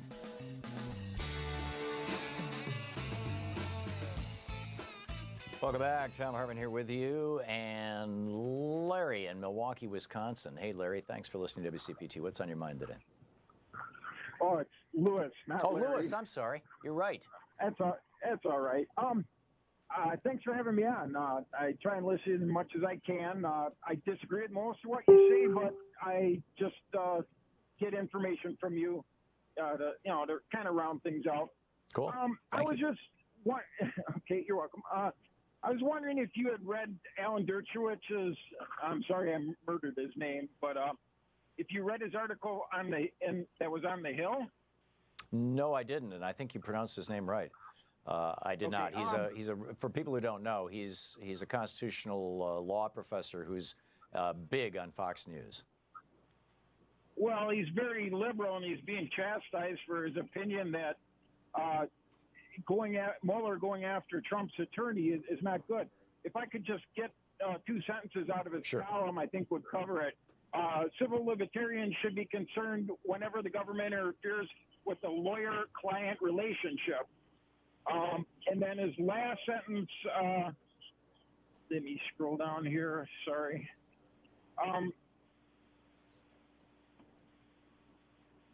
Well, while you're scrolling, let me just add, if federal prosecutors, or any prosecutor for that matter, but in this case federal prosecutors, and this was, by the way, this was not the Mueller team that went after him. The Mueller team basically gave a tip to the U.S. prosecutor for the Southern District of New York, who was appointed by Donald Trump and as a Republican, and he was the one who authorized the warrants and is going to conduct the prosecution. So even if Mueller's fired, this is going to continue. And because he was going after a lawyer, basically this is a strategy that is only used to go after mafia lawyers or lawyers who themselves are corrupt.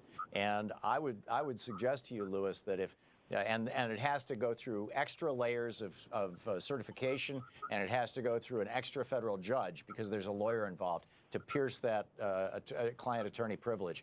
So Dershowitz is being a little disingenuous in not crediting how rigorous this process is, how difficult it is, how rare it is, and how it's almost always used exclusively against organized crime figures. Yeah, yes, I understand that. And finally, this other sentence I wanted to read. The silence among most civil libertarians regarding this recent raid shows that we're losing the value of neutrality.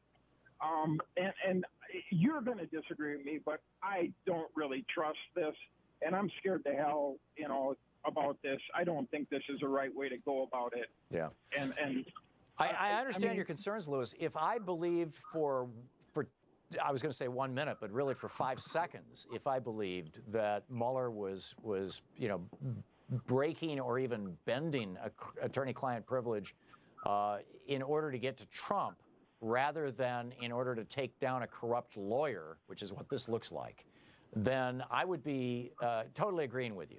But all the evidence that I've seen, and particularly the ways that Michael Cohen has threatened previous reporters and women, saying, I'm going to get in your face, I'm going to mess you up. I mean, the guy behaves like a mob lawyer. And of course, Roy Cohn was Trump's first mentor, and he was a mob lawyer.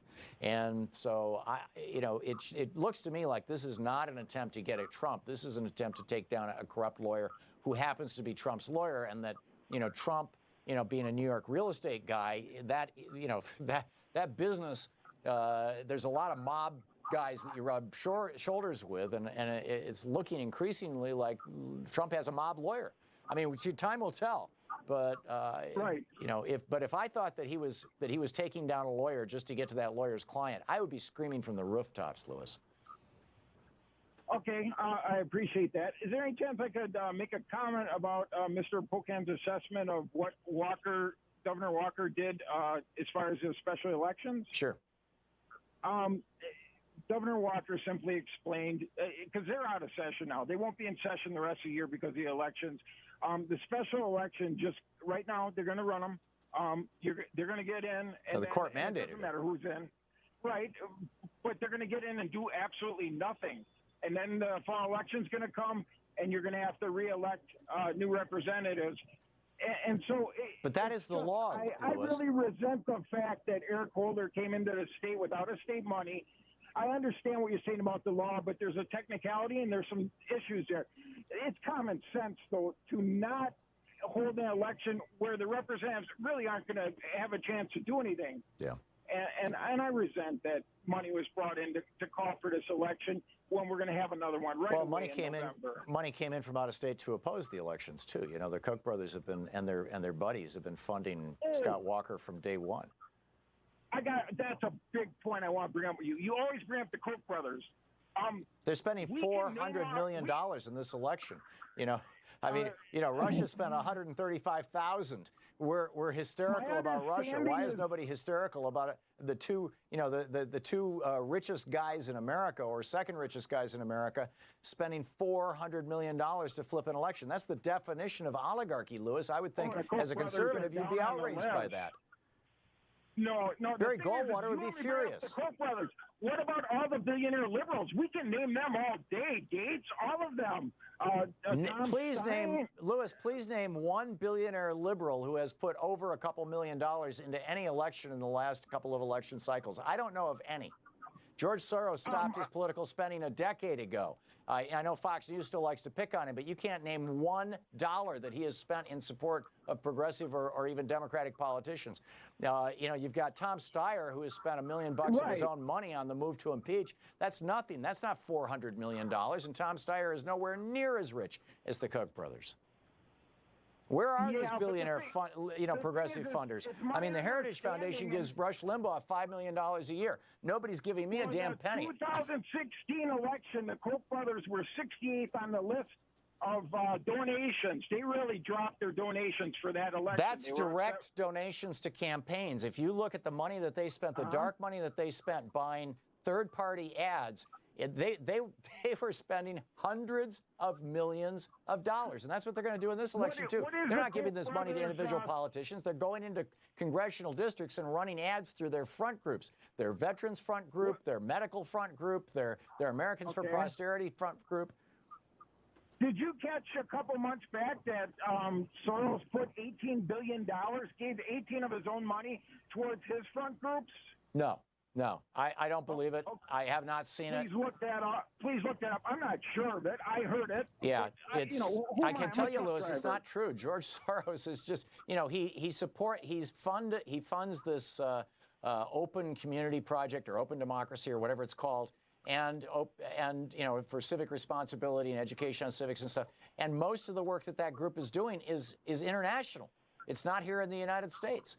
So, I'm sorry, the billionaires who are funding politicians right now are almost exclusively, I would say more than 95%. And if you can prove me wrong, please do. I mean, I would love to see the actual numbers, but I don't think you can. And post it on our Facebook page. I read it. I work 70 hours a week, Tom. Yeah, I got it. But But if you're reading right-wing websites, it should be easy to find. Somebody else have done the research. I'm sorry? The three billionaires that own the Milwaukee Bucks are liberals. They contribute. It's a conglomeration. Contribute how much, though? I don't know that. I don't know all these. I'm telling you, it's not $400 million. It's not even $4 million. It really isn't. And Lewis, this is the tragic reality of American politics right now, that we're even having this conversation. Nobody on either side should be funding politicians to these huge levels. In the UK, you can't spend more than $100,000 in an election. I think we can agree on that, can't we, Lewis? Oh, we can. Loud and clear, we can. Okay. So I appreciate all your comments. Have a good day. Thank you, Lewis. Good talking with you. Jack in Baltimore, Maryland. Hey, Jack, what's up? Yeah, add to the Koch brothers all the free media that Trump got. From Fox. $2 billion worth. Right. Nobody heard of that, right? Yeah. All right. Sorry, your buddy Lewis sounds like he's a serious fellow. But well, it's nice to get calls from thoughtful conservatives. I'm totally in favor of that, and they always go to the front of the list line. Well, not always, but typically. I heard you a little bit earlier. This fellow named Larry was talking. He was saying, did I hear him right to say that Bill Clinton got involved with the Bosnian War because he had a bimbo problem? I did not hear him say that. No. What he said was that he wrote the book. The book posits that the president, or the movie rather, when they made the movie, when he originally wrote the book, it was George Herbert Walker Bush's bimbo problem, which was real and was never covered by the press. He did have a mistress and he had affairs, but when the movie came out 8 years later, Bill Clinton was president, and so they recalibrated the movie to make it, he's got a sexual peccadillo that has to be covered up, and so we're going to go to war with Albania. Okay. He was not talking about the Bosnian War at all. He didn't mention that. That was a serious aggression issue that was. Oh, it was terrible. I remember watching the bombing of Sarajevo and just having my heart torn apart. I mean, all of us were horrified by it. We were in Croatia this summer, and I can't imagine. Oh yeah, and Louise and I were in Croatia. I must have been in the early 2000s. For a conference there, and walking around some of those cities and looking at the bullet holes and the damage that had been done. Yeah. It was incredible. So, Jack, that's the story. I just, from the Nazis. Yeah, there you go. Anyway, I just wanted to set it straight. Jack, thanks a lot for the call, and thanks for listening to Sirius XM. I really appreciate it. We're going to check in with Talk Media News in a few minutes. I believe it's going to be Ellen Ratner calling in to fill us in on what's going on, the news of the day. We'll check into that in about 4 minutes. Stick around. It's the Thom Hartmann Program, Viagra for your brain. You're listening to Thom Hartmann. Visit ThomHartmann.com for audio and video archives. It's the Thom Hartmann Program, home of the political revolution. We'll be right back.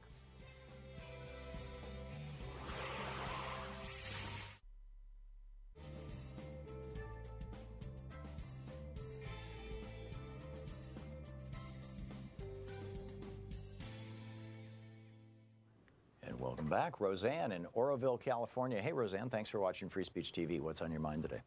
Well, regarding the Wag the Dog, nobody's ever brought up the fact that the similarity between True Crime, the Arnold Schwarzenegger, Jamie Lee Curtis, where he's got the helicopter going into the building to rescue, I believe it was his son. Right, I remember the movie well. Similarity between that and 9/11. And similarity between many of the movies and things that, people come up with later on. Oh, that's interesting. I thought that what was the name of that? That was Jamie Lee Curtis and Arnold Schwarzenegger. And your fellow told me it's True Crime was the name of the movie. True Lies. True Lies, that's True right. Lies, That's one of my favorite movies of all time. It was just a spectacular comedy. Yeah. The other thing was you had this man on about Christianity and... and I think it's Matthew 18, where the rich young man wanted to join with Jesus, and Jesus told him he had to sell everything, and he couldn't do it. And Jesus said it was easier for a camel to get through the eye of a needle than for a rich man to get into heaven. Yep. Excuse me, a lesson for Donald Trump. Well said, Roseanne. Thank you for the call.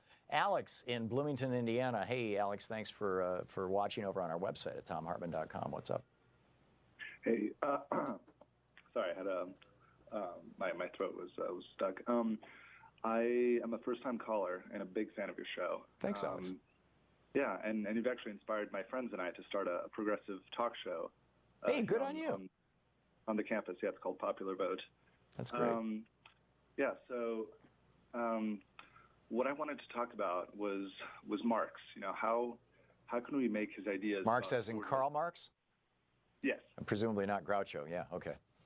Right. How can we make his ideas about the bourgeoisie and the proletarians more palatable? Well, the problem is, first of all, that in 2018, nobody even uses those words any longer. Most people, I would guess most people under 50 don't even know what they mean. So do you have any alternate words that you'd like to use?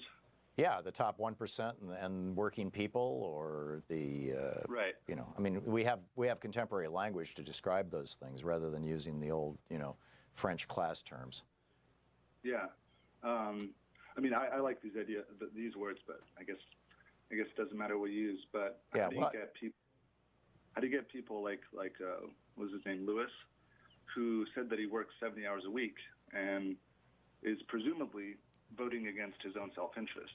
Right. So how do you get people like him and progressives to realize that their interests are the same? Yep. I think you do it by simply clearly articulating your or laying out.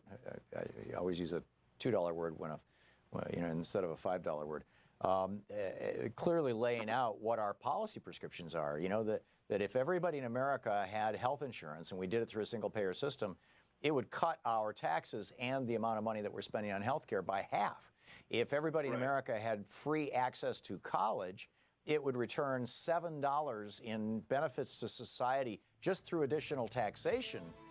People making more money, and so they pay more in taxes throughout the lifetime of their careers than it cost. And we learned that from the GI Bill. I mean, it's hard for anybody to refute those things. This is math. It's like arguing with arithmetic. And I think that when we do that and we talk about specific policies, that we always win. The problem is the media will never talk about policies. They only talk about, the horse race. Alex, thanks for the call.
Check in with Ellen Ratner on Talk Media News and find out what's going on in the world today. This report brought to you by goatsfortheoldgoat.com and Ellen's new book, Loving What You Do. And hey, Ellen, welcome back to the program. Well, thank you so much. So Senator Markey of Massachusetts is now questioning the constitutionality of having President Trump just make missiles go to Syria. He said that you have to go to Congress for that. Yeah. So this is going to be very interesting if he chooses to. Are any Republicans saying this? I mean, this is...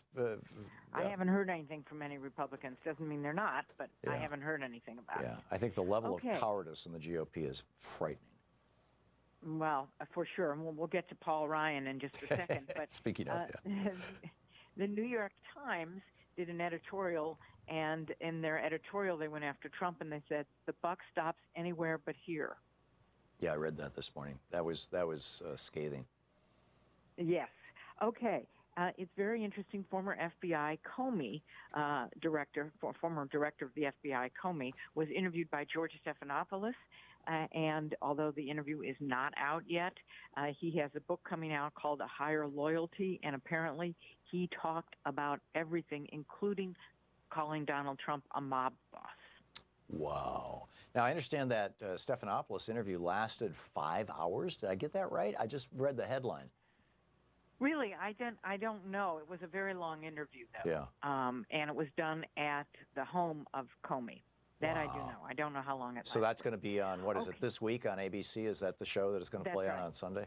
Okay. I'll have to watch that. Oh, we will. We'll all have to watch it. Yeah. Okay. Paul Ryan is not going to seek re-election. Now, as you know, he is the Speaker of the House. Now, it depends who you talk to. Some people are saying that there's trouble in the caucus, that they can't agree on anything, that the immigration, balancing the budget, everything, and that it's just too hard to to handle. The other people are saying that he had a very strong Democratic challenger, and so he decided, after looking at the poll numbers, not to participate this year. He's, of course, saying he wants to spend more time with his family. Yeah, they always say that. But Randy Bryce, the guy, the Iron Stash is his Twitter handle. He's a steel worker with a mustache.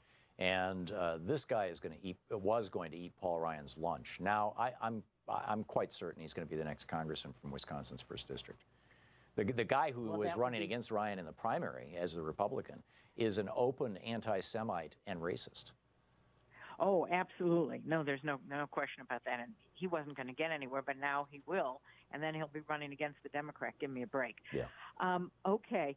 The people that are up for Speaker are Kevin McCarthy of California, and his district is close to San Francisco, so it's a very conservative district. Not that San Francisco is, but that part of the country is.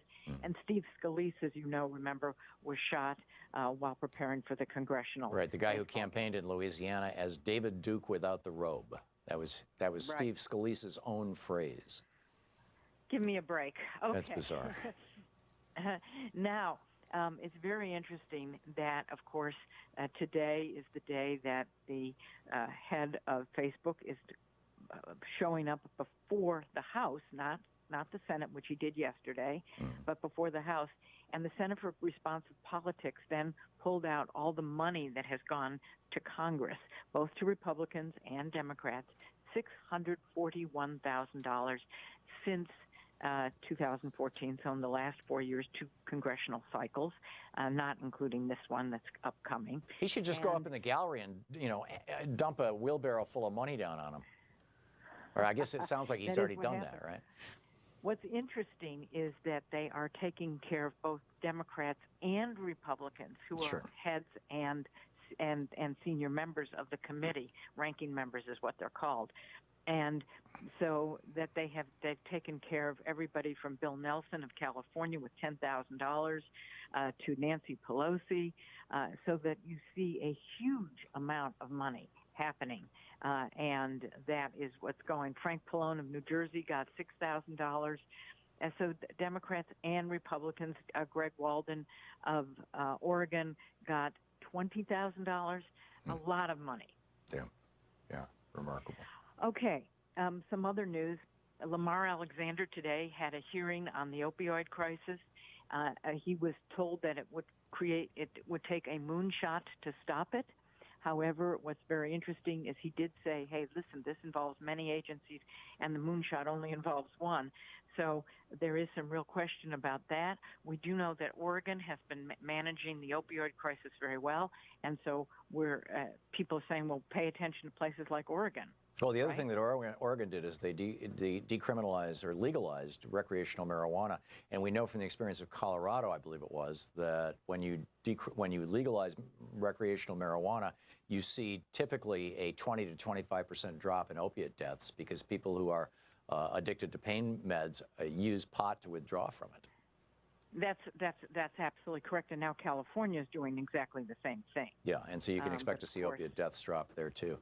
This is just so common sense. I don't understand why Congress or the executive branch, for that matter, have not descheduled marijuana, have not taken it off the Schedule I drugs. It's just it is crazy. Insane. That's all I can say. Insanity. Yeah, there you go. Ellen Ratner with Talk Media News, brought to you by goatsfortheoldgoat.com and Loving What You Do, Ellen's new book. Thank you, Ellen.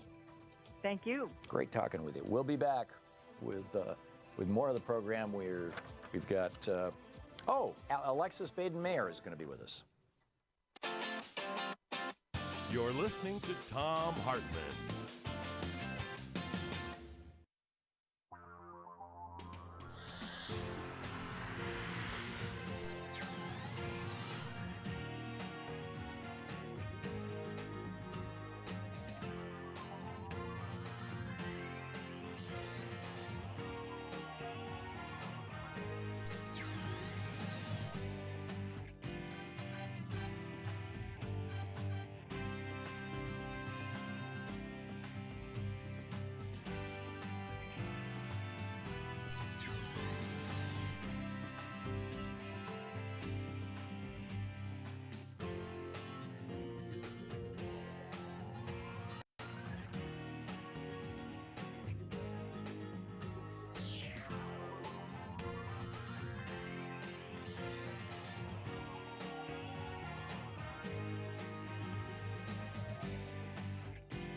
The Thom Hartmann Program is brought to you in part by the Aiden Forecast, an investment newsletter with weekly updates of leading market indicators and a monthly deep dive into what the details of the economy and the markets mean for investors and retirees.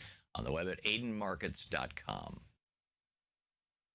Wines have some of the highest pesticide levels in our food chain. This hour brought to you by ecowine.com.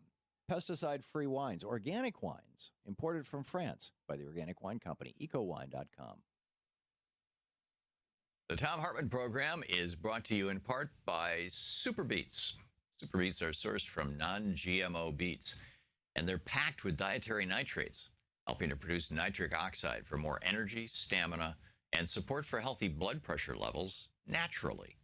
Call 800-568-9889 or go to tomsbeets.com. That's 800-568-9889, Tom's Beets, THOMSBEETS.com.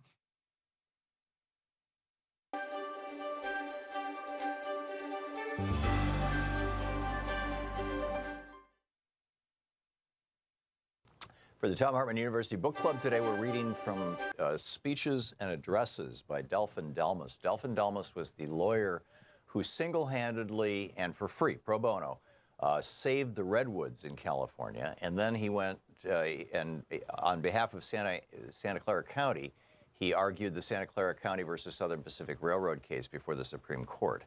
And this is a book that he published in 1909. This is the actual original first edition. You can find reprints on the internet. In 1909, he published a collection of his speeches, including his presentation to the Supreme Court on corporate personhood, which I am reading to you. The shield behind which it attacks the Constitution and laws of California is the 14th Amendment. It argues that the amendment guarantees to every person within the jurisdiction of the state the equal protection of the laws, that a corporation is a person, that therefore it must receive the same protection as that accorded to all other persons in like circumstances. The special argument advanced is that if an individual owns property and a corporation owns precisely the same kind of property, the law protects them both equally in the use and enjoyment of the property. And for the protection it affords the government can demand no greater or different return, the shape of taxes, than it demands from the individual. That argument I beg leave to controvert. He says, in my mind, the fallacy, if I may be permitted to so term it, of the argument lies in the assumption that corporations are entitled to be governed by the laws that are applicable to natural persons. That, as it is said, results from the fact that corporations are persons, and that the last clause of the 14th Amendment refers to all persons without distinction. The defendant has been at pains to show that corporations are persons, and that being such, they are entitled to the protection of the 14th Amendment. There was scarcely need of the array of learning and elaborate disquisition which has been displayed on this point. Blackstone says persons are divided by the law into natural persons or artificial persons. Natural persons as such are such as the God of nature formed us. Artificial are such as were created and derived by artificial laws for the purposes of society and government, which are called corporations or bodies politic. This definition suggests at once that it would seem unnecessary to dwell on that though a corporation is a person, it is not the same kind of person as a human being, and need not of necessity enjoy all the rights. When the law says any person being of sound mind and of age of discretion may make a will, or any person having arrived at the age of majority may marry, I presume the most ardent advocate of equality of protection would hardly contend that corporations must enjoy the right of testamentary disposition or of contracting matrimony. Keep in mind, this was 1886.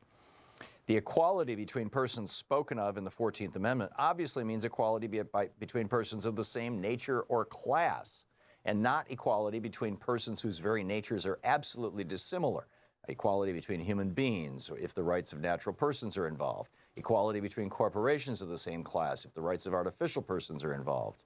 The whole history of the 14th Amendment demonstrates beyond dispute that its whole scope was and object was to establish equality between men, an attainable result, and not to establish equality between natural and artificial beings, an impossible result. He goes on to say, could Congress have by any possibility meant to confer upon artificial persons the same rights and the same respects as were enjoyed by white citizens? Could it be, for instance, have meant that a corporation should have the same right to give evidence as white citizens? And as to contracts, may not the state which creates corporations impose certain limitations upon the power or right to make contracts, because the right of a white citizen to make a contract extends to all things not forbidden by law. Must the law of a corporation be coextensive with it? Under this leveling statute, was it intended to abolish the right of the state to impose terms and limits upon its own creatures? Again, keep in mind this is 1886. Again, as to the burdens, the statute says that the taxes, license, extractions of every kind and none other, which may be demanded from white citizens, shall be demanded from all persons within the state or territory. Here, the burden to which a white citizen is subjected is the standard of measurement. To justify a tax, license, or exaction, it must first be shown that it is demanded from white citizens. If it is not, it cannot be demanded from any other person within the state. Was this meant to apply to corporations?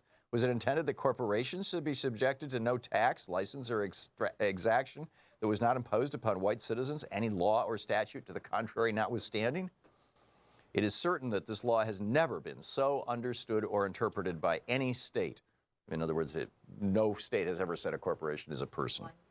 And if it is now to be so interpreted, what, I ask, is to become of the vast mass of legislation in all the states by which taxes, licenses, and exactions are demanded from corporations, where none whatsoever is demanded from white citizens? To take a single illustration, by the statute of Massachusetts, every savings bank incorporated under the laws of the Commonwealth pays a tax of 1.5% on its deposits. No such tax is imposed upon any individual or citizen. This court has held that this was a tax on the corporation, the person. That the 14th Amendment was intended to secure equality between persons, which in the nature of things were equal, and not between one class of persons and another class entirely dissimilar, seems so plain that the defendant itself is at times compelled to admit it. As good a definition as I could desire the meaning of the words equal protection under the law, I find in the arguments formerly delivered here in the San Mateo case by the learned gentleman the opposite. The Delphin Delmas is the author, Speeches and Addresses.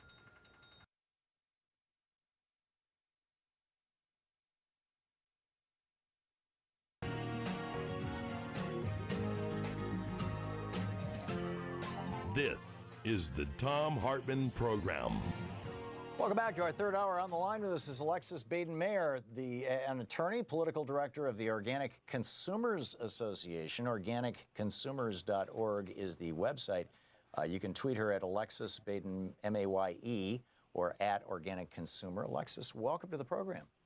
Thanks so much, Tom. Great to be here with you. Great having you with us. So this whole, what's for dinner, GMO pork, fish, or this great piece that you guys came up with. Tell us the story here. Well, where do I begin? There are so many nasty things about the factory farm industry. I researched pork, and the first thing that came up was a Humane Society investigation that was they were doing an undercover investigation in a hog farm, and they found that the piglets were being ground up and fed to the sows, essentially fed to their own mothers. And this had a medical... Yes, but listen, this was a medical necessity. They had to do this because the pigs had gotten a virus, and the cheapest and easiest way to inoculate the sows against the virus was to feed them the ground-up piglet intestines. Of course, no consumer is going to go, oh, sure, that makes sense. Right, and boy, that's my bacon, yeah. Yeah, and it's disgusting and cruel, and who knows if it works as well as actually, ridding the pigs of the virus in some medical way. But of course, the pigs get these terrible viruses because they're kept in way too close contact. They're crammed into metal cages together. For the sows, they give birth multiple times throughout their short lives, and they're kept in cages where they can't move around at all. They can't even turn around. And most pigs spend their time just gnawing on the bars of their cages. So it's definitely a disgusting and cruel industry. And these are animals that have limbic brains just like we do, and so experience the same emotion, the same range of emotions that we do, unlike birds, for example. And most science seems to indicate that they're at least as smart and maybe smarter than your average dog. Yeah, they are the most intelligent of all domesticated animals. They have the perception of time, for instance. They can anticipate future events. I mean, that's extreme cognitive ability, Right. and they have strong emotional bonds with each other, and so that's the other thing that you can imagine how it's just unbelievably cruel. So, what about the GMO piece of this? Well, most of the genetically modified crops that are grown in the United States today, more than 90% of them, they end up being used to feed livestock. So, I'm concerned about GMOs. I'm a vegetarian. I eat soy. Soy is genetically modified, but only a tiny fraction of genetically modified soy, just 2%, is used to feed humans. Most of it is used to feed animals. And that's one of the reasons why meat has such a huge carbon footprint and such a devastating effect on our environment, because we're using most of our good farmland, almost all of our good farmland, to grow crops for animals. And the way we're doing it to increase yields is by pouring a lot of nitrogen fertilizers, synthetic nitrogen fertilizers, onto the land. We're plowing. We're not keeping the land covered between the growing seasons. So most of that, along the rivers, the Mississippi River Basin, for instance, most of that farmland is actually washing into the Mississippi River with all the farm chemicals, going down into the Gulf of Mexico and creating a massive dead zone where no aquatic life can live. So we've created a horrible environmental disaster, and it's primarily to feed animals in these torturous factory farms that produce food. The meat that we eat is causing obesity, diabetes, heart disease, all of these diet-related diseases that half of American adults are struggling with now. So from, whether it's animal welfare or human health or an environmental standpoint, it's absolutely clear that we need to do something different. Yeah, it really is.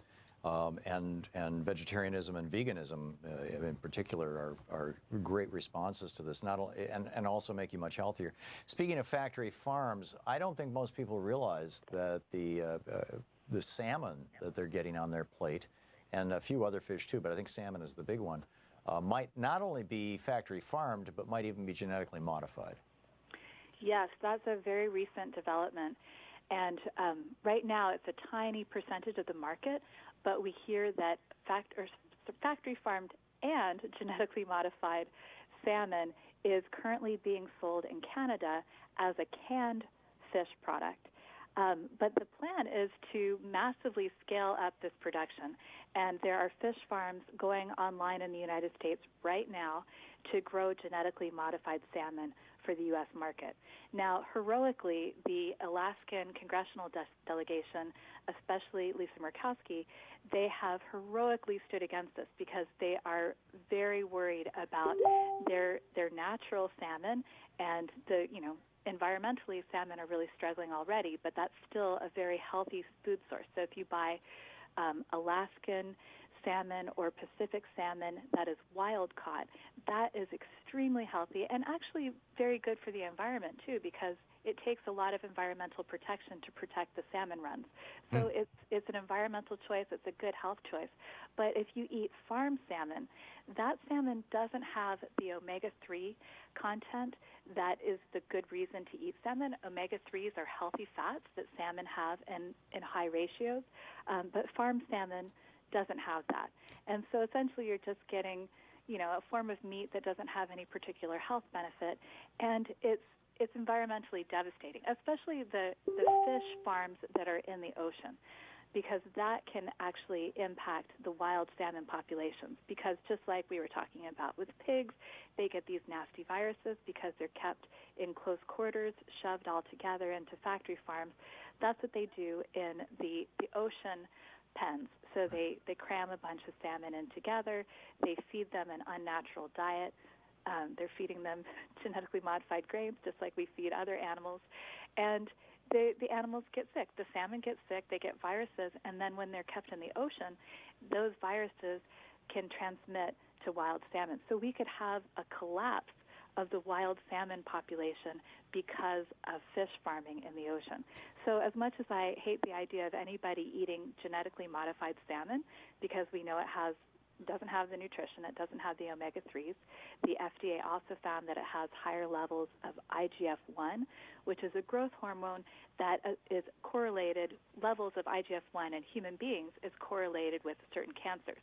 So that's not good to have elevated IGF-1 levels in the salmon. Right. It's also more likely to cause an allergy. So genetically modified salmon is not healthy, and I wouldn't recommend that anyone eat it. But so far, the requirement on GMO salmon has been to grow it in tanks on land, and that's not great to produce human food, but it's a little bit better for the environment. So it's hard to pick your poison here, but definitely the easy choice is wild Pacific salmon. Yeah. My understanding is that some of the fish farms here on the Pacific, in the Pacific, I'm broadcasting from Portland today, and there are fish farms, I believe, off the coast of Oregon and Washington and California, and basically giant nets full of salmon or pens full of salmon that are in the ocean, but the salmon can't get out. And as a consequence of that, they're getting fish lice, and these, which sounds particularly creepy. What do we know about that? Well, that's a big problem, and that's the reason why we have to, if you're going to have any type of farmed fish, it has to be on land. If you put this into the ocean, then the wild salmon we could actually have a collapse of the wild salmon population due to diseases that they catch from these farmed salmon. Wow. Remarkable stuff. So what do we, to wrap this up, Alexis, we're talking with Alexis Baden-Mayer, the political director of the Organic Consumers Association, organicconsumers.org. What can, obviously there are dietary choices. What else can we do to push back against the GMO industry and the factory farming industries? Well, the most powerful thing that you can do is create a personal relationship with a farmer and buy food directly from them. And even though I've been a vegetarian since I was 16, and Me too. Oh, how about that? Literally. That's awesome. Wow. So we know that our diet has a tiny footprint. But what I'm coming to realize when I meet farmers, it actually is a very great way for a farmer to make a living to sell animal products. And they can do it in a way that's environmentally sustainable. Not even environmentally sustainable. It can be regenerative. It can be a form of farming that restores the soil, brings carbon to the soil, creates creates soil that can filter water and make sure we have clean water. So especially grazing animals can be wonderful tools for enhancing and restoring an environment. But, keeping chickens or even keeping pigs, that can be environmentally sustainable. You can feed them organically. If it's done right. If it's done right. Alexis, forgive my interruption, but we're going to hit a break here, and we're both going to get cut off. Alexis Baden-Mayer, organicconsumers.org. Thank you, Alexis. Thank you, Tom. Bye-bye. The Thom Hartmann Program. We'll be right back with more of the news of the day and your calls right after this.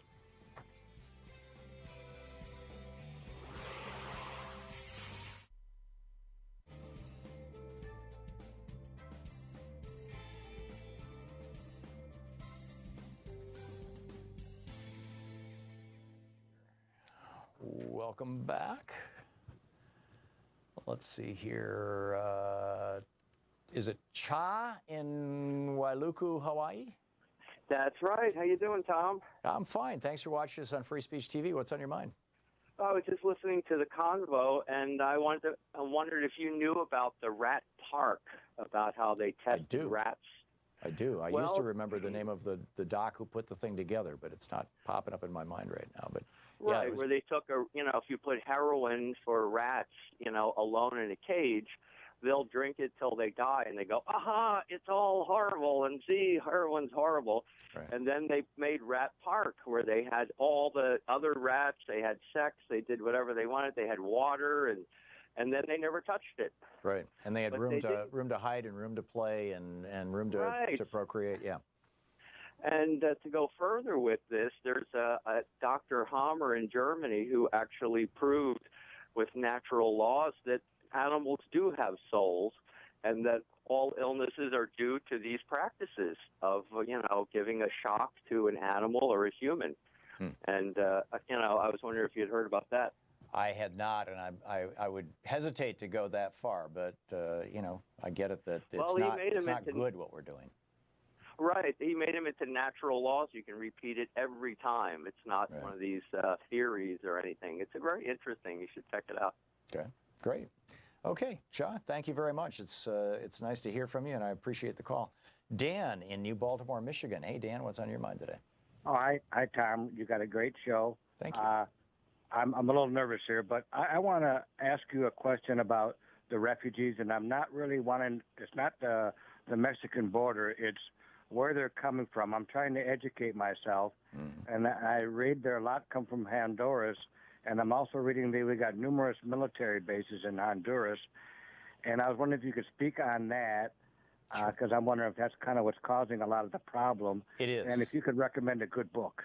I don't know a good book, Dan. I've never read a book on this issue. I've read a lot of articles on it over the years and a lot of news on it. But basically what happened was back in the 1980s, Ronald Reagan was he had cut a deal in the election of 1980 with the Iranians that if they would hold the hostages to make Jimmy Carter look weak, if they would hold them until after the election, and they released them literally to the moment as he put his hand on the Bible to be sworn in, if he would hold those hostages, he would sell them spare parts for the American military equipment that they had left over from the Shah of Iran. And they bought an enormous amount of military weaponry from us. This was all illegal. This was all, you know, in defiance of the embargo against Iranians. And then he took that money, and because it was off the table money, it was illegal money, it was dark money. He couldn't just, you know, put that in the U.S. Treasury.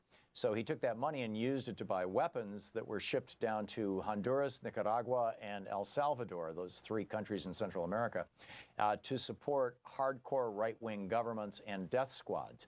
And John Negroponte was very active, in particular in El Salvador.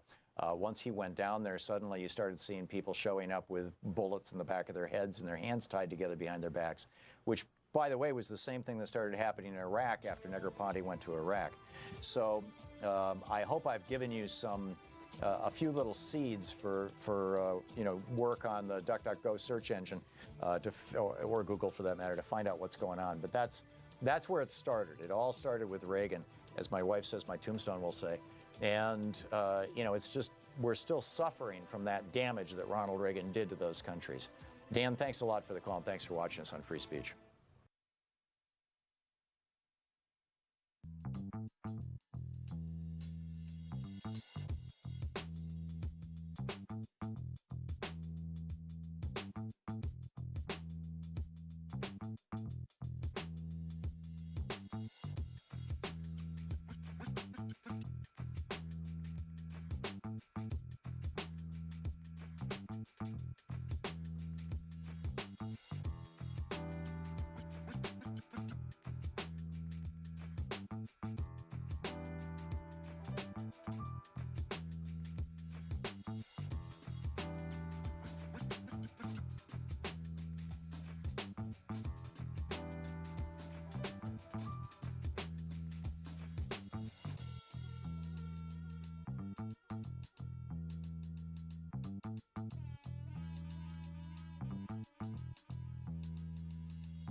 I think that putting a wife to work is a very dangerous thing.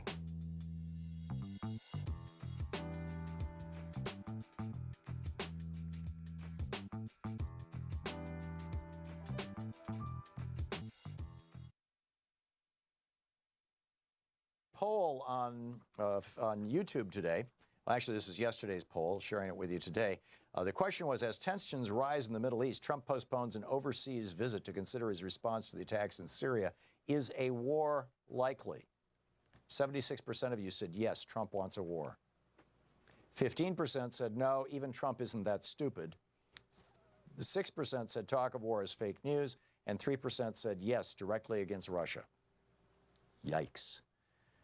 John Stade Rapansky said in his yes, Trump wants a war answer, he said more specifically Bolton and the military-industrial complex wants it, and Trump is too stupid to form his own opinions, so he listens to what others in his administration want. Jack Jamin, who said yes, Trump wants a war, he said, isn't the U.S. already involved, supplying arms for blood money from the Saudis? And where the hell is Congress in taking its constitutional responsibility to declare war or not, instead giving it to one lone maniac? And Jimmy Jones, who answered yes, Trump wants a war, said winter is coming. Geez, I hope not. War is a terrible, terrible, terrible thing. Credo Action has a new petition out.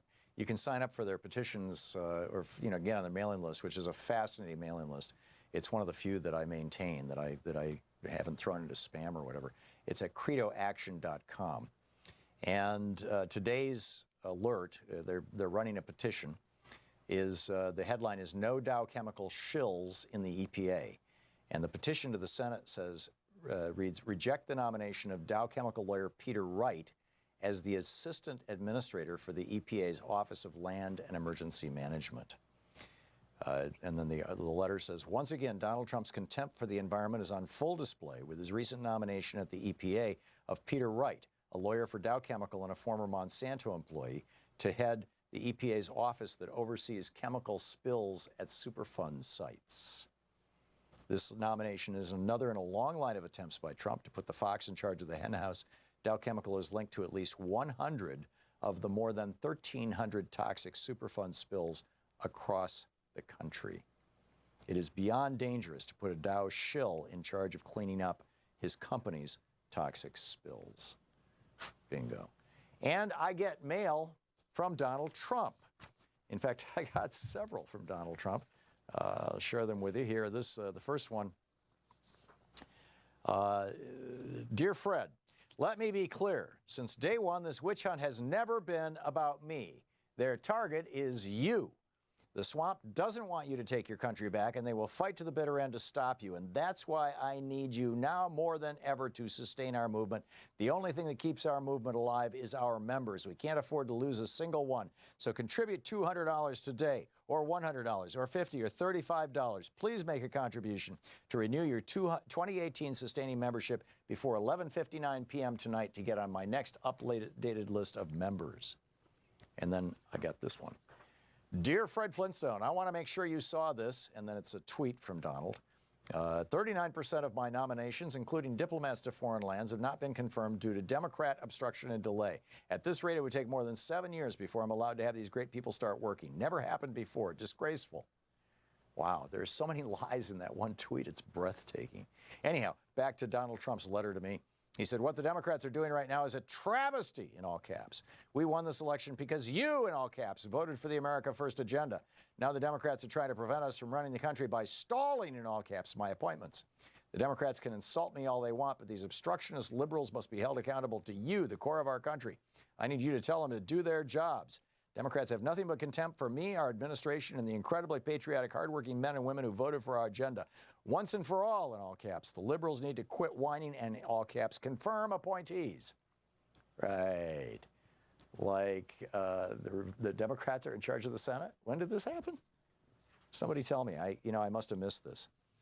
And finally, I wanted to share this real quickly. This is from CoreLogic, actually from builderonline.com. The Wall Street Journal is fretting today over the rising price of homes, which it reports some real estate agents are worried that this will be the slowest spring selling season in years. More Americans are stretching to buy homes. Roughly 1 in 5 conventional loans, mortgage loans, went to people spending more than 45% of their monthly income. Hang on just a second, I'll tell you what that means. You're listening to the Thom Hartmann Program. Call 202-808-9925. In other words, subprime mortgages are back. Get ready. Cover your head. The sky is falling. We'll be back.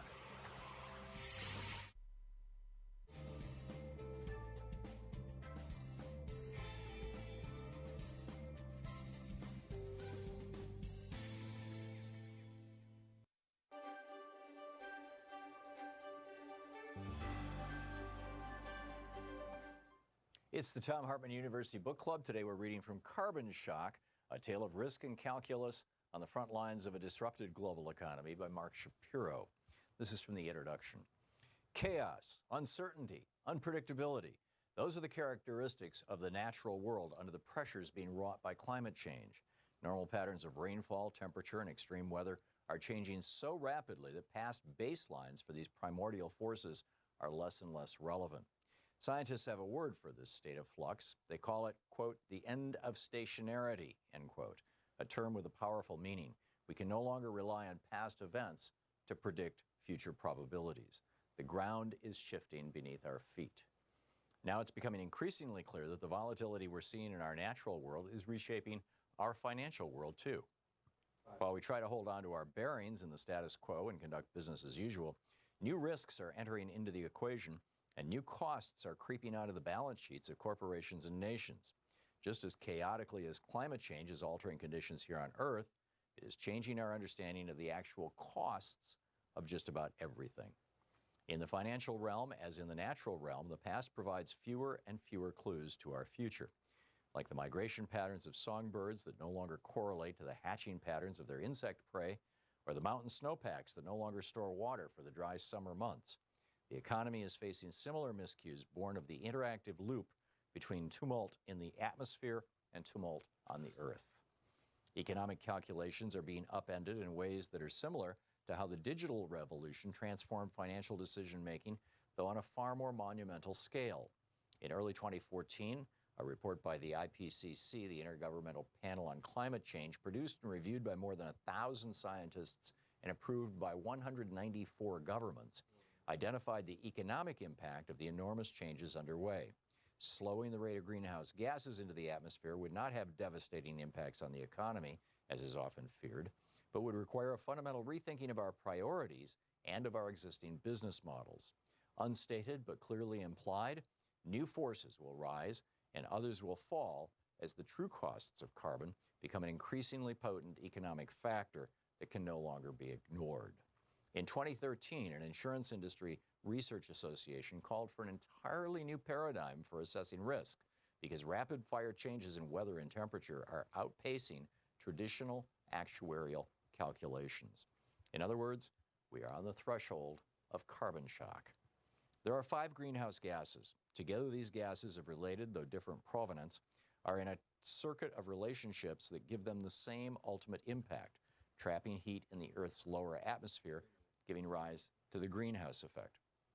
Up from the center of the Earth comes a 100-billion-year-old periodic table of decaying organic fossils in the form of carbon dioxide and methane, embedded in oil, coal, and natural gas, thus the terms fossil fuels. From the combustion of these ancient fossils comes O3, also known as ozone, derived from the interaction of sunlight with CO2 and other hydrocarbons, and O2, nitrous oxide, which in addition to being emitted from, from industrial sources, is also contained in fertilizers and released from soil through agricultural tilling, and a synthesized family of hydrofluorocarbons generated as waste products from the production of other chemicals, primarily refrigerants and pesticides. In the gas world, they are all cousins, baton passers of molecular reaction that conspire to create turmoil in the heavens. Carbon dioxide is by far the most abundant, which is why carbon has become a stand-in reference for all greenhouse gases. It's not that carbon hasn't always had a cost. It's just that, until now, carbon's costs have been, for the most part, invisible. We haven't been accounting for them. Just as an optical illusion tricks the eye into seeing something that's not there, traditional accounting diverts our attention from invisible costs. We only see profits. Keeping these costs a mystery has been fundamental to our economic growth. Businesses benefit from a false ledger in which the environmentally corrosive impacts of the energy they use to produce, distribute, and dispose of everything from almonds to automobiles have been dramatically undercounted. 3,000 of the world's biggest companies, according to the United Nations report, could lose 1/3 or more of their value if calculations of profits included the actual environmental costs. Most of these costs are the result of greenhouse gases emitted from the burning of fossil fuels, from which 82% of the world's energy is derived. Unlike smog or smoke or other acute contaminants, you can't necessarily see greenhouse gas pollution, but we are the involuntary recipients of its steadily expanding effects. These effects come to us fractured in scattered reports of distress, polar bears floating off on melting glaciers, hurricanes tearing into distant coastlines, droughts sending farmers into panic, remote island states sinking into the seas. When, in the summer of 2013, a gas chromatograph perched atop the Mauna Loa volcano in Hawaii reported that the concentration of greenhouse gases in the atmosphere had, for the first time, reached 400 parts per million. It not only triggered alarm bells from scientists, but signaled costs to come. The world's two biggest economies, the United States and the European Union, estimate hundreds of billions of dollars in cost from heat waves, floods, and an accelerating flow of refugees fleeing lands in which they can no longer sustain themselves. Both classify climate change as one of the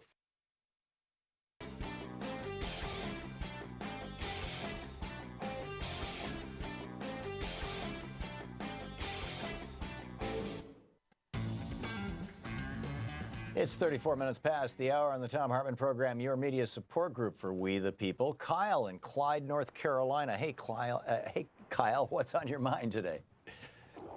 Yeah, you was just talking about the swine production, the pig farms and stuff. And North Carolina is number 2 for that, and it's not one pig, one cage.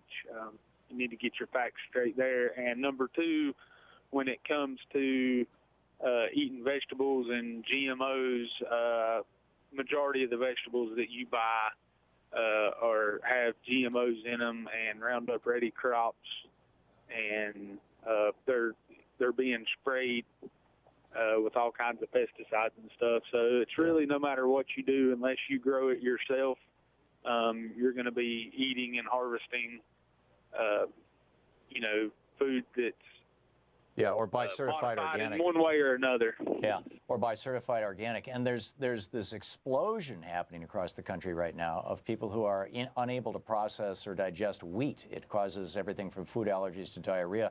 And there's some really good science indicating that the active ingredient in Roundup, glyphosate, the whole reason why Roundup is supposed to be so safe for us is it's an herbicide. It kills weeds as opposed to insects, and we are not a weed, and so it doesn't interfere with the metabolic process of human beings. But it does interfere with the metabolic process of bacteria, which is what plants evolved out of, and in doing so, it messes with our gut bacteria. And now we're finding that there's a whole variety of things from autoimmune disorders to, which are also exploding. I don't know if you notice all these ads on TV for drugs that are immune suppressants to deal with, plaque psoriasis and IBS and all kinds of other things, where the body's essentially attacking itself. We're seeing this explosion of these things. And there's really good science tying that back to dysregulation of the gut bacteria. So if the reason why people increasingly to the point, can't eat wheat to the point that now you're seeing gluten-free on restaurant menus all over the country is simply because about 10 or 15 years ago, they started spraying wheat crops with Roundup 3 days before harvest to increase the efficiency of the threshing machines, or the harvesting machines rather, so that they break off brittle stems rather than, trying to pull off green stems. That is, shocking. I mean, the dimensions of how our food supply has been screwed with are just huge. Red in Seattle, Washington. Hey, Red, what's on your mind today? Oh, I just wanted to talk about farm salmon a bit. Sure, go for it. So I don't know if you're aware, but there was a breach in a salmon farm in Washington State first part of the year. I think I recall reading about that. Again, the concern there was fish lice, wasn't it?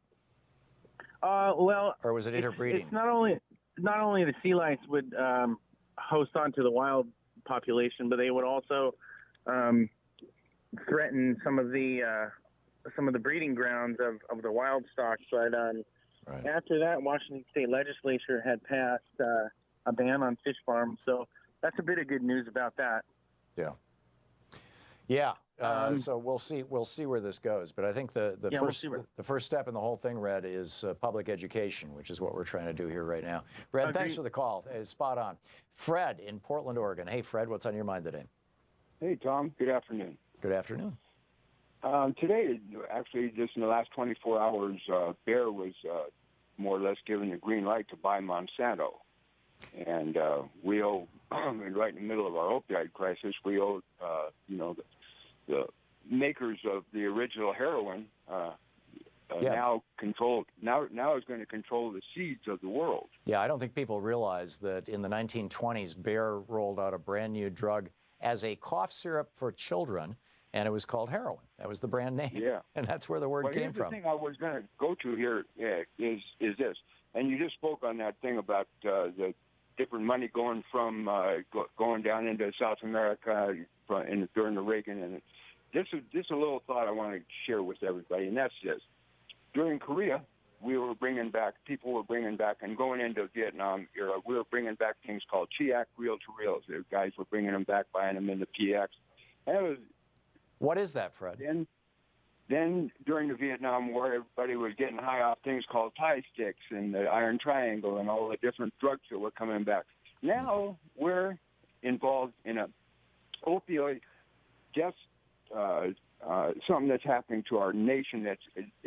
Heroin is coming in at incredibly cheap prices and flooding the market. And Afghanistan is the #1 source of opiates in the world. They grow more opium in Afghanistan than any place else. Right, and I'm thinking, it's this poor guy, he's got a farm, he gets overrun by, I'm not going to say, all of a sudden this stuff is coming back, transport, and then it's being dumped on the market, and God knows where that money's going to, not just deep pockets of people who are in charge. Yeah. And I never hear anybody speaking to that. What happened in Vietnam with all the drugs coming back? What happened in Korea? Well, and a lot of heroin came back from Vietnam too. And after the Vietnam War ended, the price of heroin went up. Yeah. And the levels of addiction went down. Throw that little rock out there and let the waves hit where they will. Good one, Fred. Good one. Thank you very much for that. Have a good one, Tom. Thanks, you too. Gary in Willow Creek, California. Hey, Gary, what's up? Hi, Tom. Hey, I just wanted, there's so many people that, that the law between the logging and the mining that happened in this country years ago, and then the fish still kept coming. But as soon as they put in the dams, that's when they stopped coming. Yeah, and they're modifying and taking the dams out to make them salmon friendly. Well, hopefully. I remember walking through during the salmon spawning season. Louise and I visited this was years ago when we first moved to Portland, visited the Bonneville Dam, this big power plant on the Columbia River here. And you could watch the fish climbing the fish ladder. It was amazing. Yeah, but, like up on the Trinity here, though, they don't even have, that doesn't even generate electricity. It's just for water diversion. And it's not salmon friendly. It's not salmon friendly. No, what it does is they have a fish ladder, but it goes up into a big truck where they load them all into catfish for cat food. Oh, geez. Amazing. Yeah. Yeah. Well, these are all issues where we built a lot of infrastructure back in the day when we had no idea what the ecological, environmental consequences would be. And, now we know. And in many cases, this infrastructure is just too expensive to replace in an era when we don't build infrastructure anymore because we've got to give tax cuts to billionaires. So, it's, hopefully one of these days we will stop this stupid Reaganomics and we'll raise the top income tax rate back above 50%, which is where it should be, where most countries have it, most developed countries have it. It provides economic stability, as Larry Beinhardt has pointed out brilliantly. And, well said. Yeah. Gary, thanks a lot for the call. George in Chicago. Hey, George, thanks for listening to WCPT. What's up? Yeah, and thanks to you, Tom, and Louise, and your wonderful staff for how you keep us informed and educated. Thank you. Yeah, Sean, Nate, and Arthur. You are a beacon. Thank you. Anyway, this is for, I believe the caller's name was Lewis, about an hour ago in the situation that the unfortunate Mr. Cohen finds himself in. It does, based on the coverage I saw and heard yesterday, the 3 search warrants that were executed were not essentially based on work that was done by Mueller's group. It probably originated with a tip from Mueller's group. Right. Mueller, when they on the news, when they say it was a referral from Mueller's investigation, basically what that means is that Mueller contacted the federal prosecutor for the Southern District of New York and said, I have enough evidence to believe that a serious felony or a series of serious felonies are being committed in your district that you have jurisdiction over. May I hand you the evidence I have? They say, yes, hand it to us. Mueller gives it to them. They developed it themselves. They get their own subpoenas. They go after that information. They go, visit Michael Cohen. and they're going to be doing the prosecution. So even if Donald Trump were to decapitate the Mueller investigation entirely, fire everybody, this particular investigation would continue. Right. And in addition to it being handled by the U.S. Attorney for the Southern District of New York and the FBI field office in New York, this is also going to dovetail with the investigations by the State Attorney General in New York. Yep, Eric Schneiderman. Schneiderman. Handling of both federal and state grand juries. And there's one aspect of it that isn't really getting talked about much. Over the years, Mr. Cohen either controlled or leased or owned over 200 New York taxi medallions, which at one time had values of in excess of $1 million. Each, yeah. Yeah, I got to bail here, George, but thank you for the call. You're listening to Thom Hartmann. Visit thomhartmann.com for audio and video archives. And interestingly enough, those taxi medallions, the mob is in there and the Russian emigres are in there. It's fascinating stuff.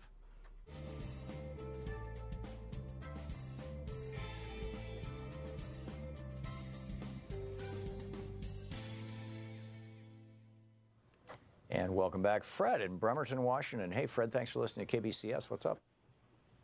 Oh, good morning. I was curious, you were talking about the salmons and the Atlantic pen salmons being raised here on the Pacific Northwest.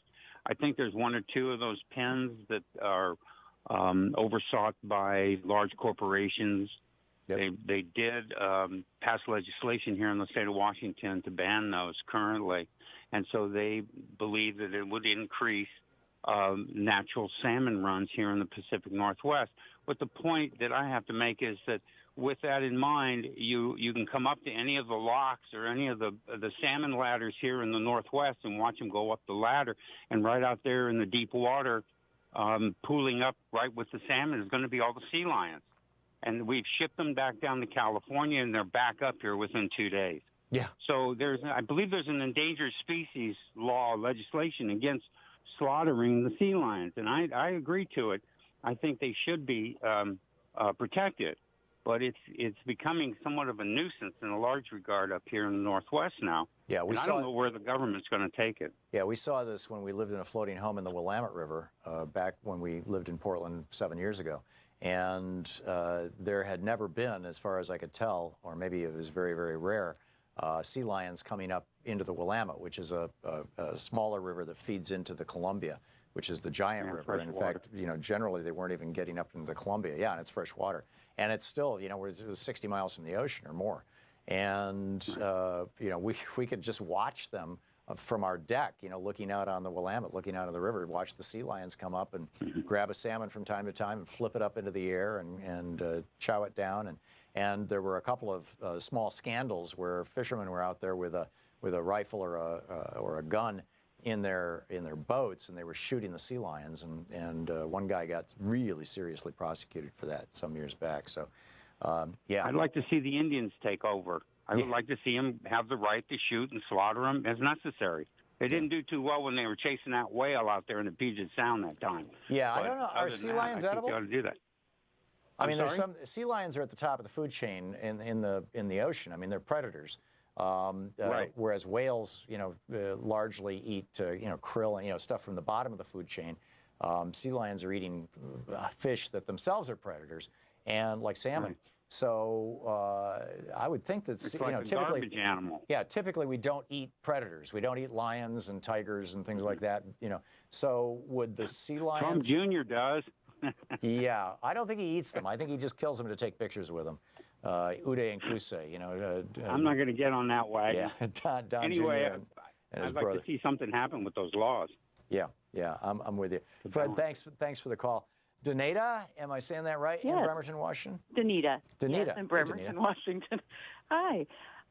Hello, Tom. Hi. Oh, Danita, Hi. let me put you on hold. We just have 16 seconds left. I'm sorry, and I don't want to do you a disservice by not giving you an opportunity to actually speak to your topic. Every now and then I'm not tracking my breaks as closely as I should, which is entirely on me. But I appreciate your call. We'll be back in just a minute. It's coming up on about 12 minutes before the hour. And here on the Thom Hartmann Program, helping you win the water cooler wars. Stick around, we'll be right back.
Okay, Danita in Bremerton, Washington. Please correct me if I'm mispronouncing your name. Oh, no, that's fine. I got Danita, that's fine. Okay. Thank you. My husband and I have been up in the Bremerton area or Seattle area since '91. And off the coast of Bainbridge Island, there were quite a few pen farms. And we've had lots of trouble where the These are pens have salmon broken farms. free.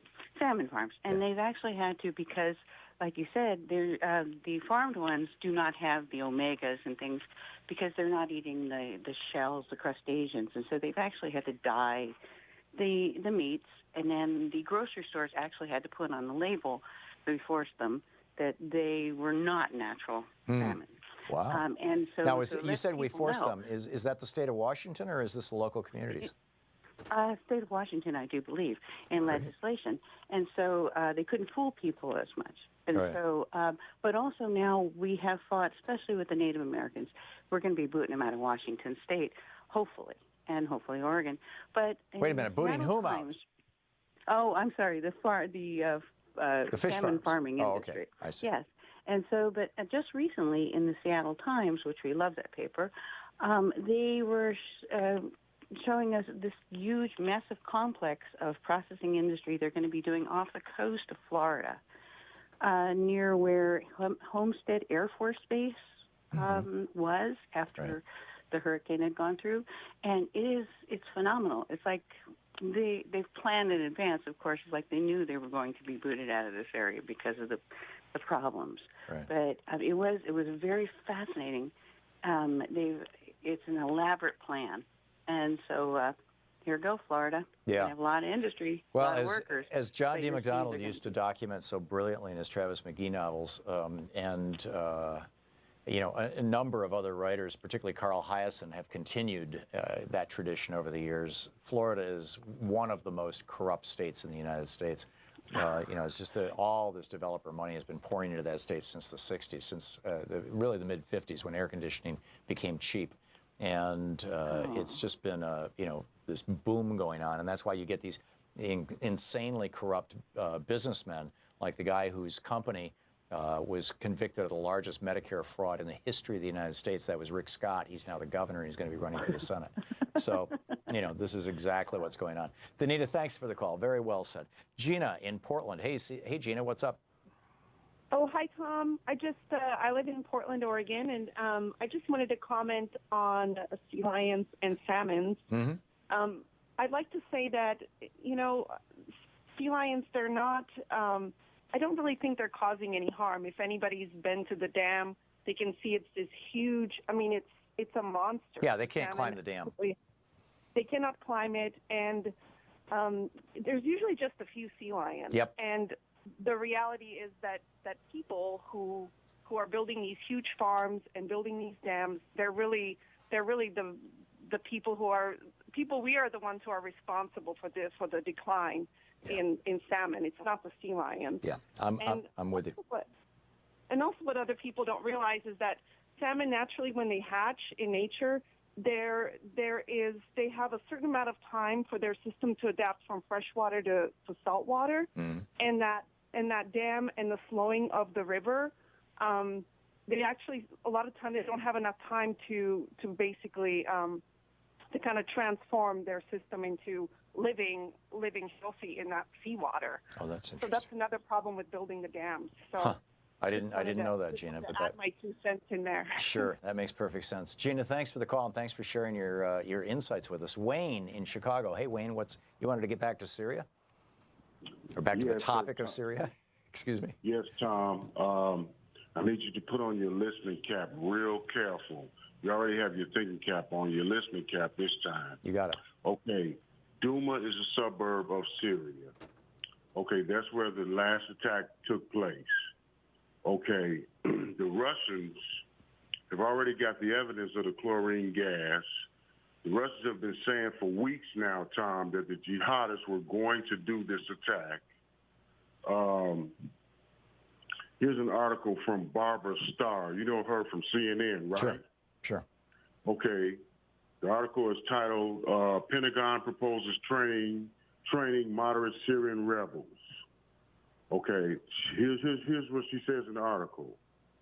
Not only are they in possession of chemical weapons, but these moderate terrorists, that's in quotations, these moderate terrorists affiliated with al-Nusra Front are trained in the U.S. By chemical weapons specialists on contract with the Pentagon. Okay, are you familiar with Elise Lavit, another CNN reporter? I'm not. Okay, well, she has another article, U.S. helping underwrite Syrian rebel training on securing chemical weapons. Look, Tom. Yeah, now that's securing chemical weapons. That's not using them against your neighbors. Let me finish. Many of the jihadists were trained in Jordan with launching systems, the same launching systems that the U.S. Army uses for gas development. Okay, they were trained by U.S. forces in Jordan. Okay, so the bottom line here, Wayne, is you're asserting, and you're documenting it with CNN reports, that the chlorine gas attack in Syria was a false flag operation by the terrorists in order to drag us into a war to take down Assad, who is the enemy of the terrorists. Is that right? Absolutely, completely. That is exactly what happened. See, I think that's a possibility. I consider it a remote possibility. I think it's a possibility, and until we've had, the equivalent of Hans Blix, some serious weapons inspectors or site inspectors, some third party that doesn't have an axe to grind, in there in Homs and Douma and these other places in Syria and these suburbs of Damascus, as you point out, Wayne, we should not be dropping bombs on people. And frankly, we should have had better intelligence all along. But Trump has been saying, oh, we're going to pull out of Syria. And so everybody's like, oh, well, I guess that's the end of that. I mean, he has shot himself in the foot. This is so strategically stupid. Wayne, thank you for the call. It's always nice to hear from you. What a day. A lot going on in the world. We will continue the conversation tomorrow. Louise and I will be in Las Vegas tomorrow doing the show live on remote from Mike Papantonio's Mass Torts Made Perfect conference.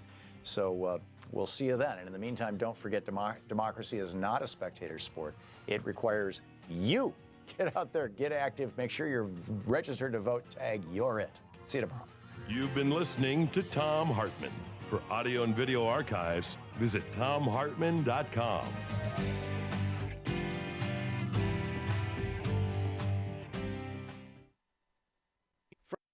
The Thom Hartmann Program is brought to you in part by the Aiden Forecast, an investment newsletter with weekly updates of leading market indicators and a monthly deep dive into what the details of the economy and the markets mean for investors and retirees. On the web at aidenmarkets.com. Wines have some of the highest pesticide levels in our food chain. This hour brought to you by ecowine.com. Pesticide-free wines, organic wines, imported from France by the Organic Wine Company, ecowine.com.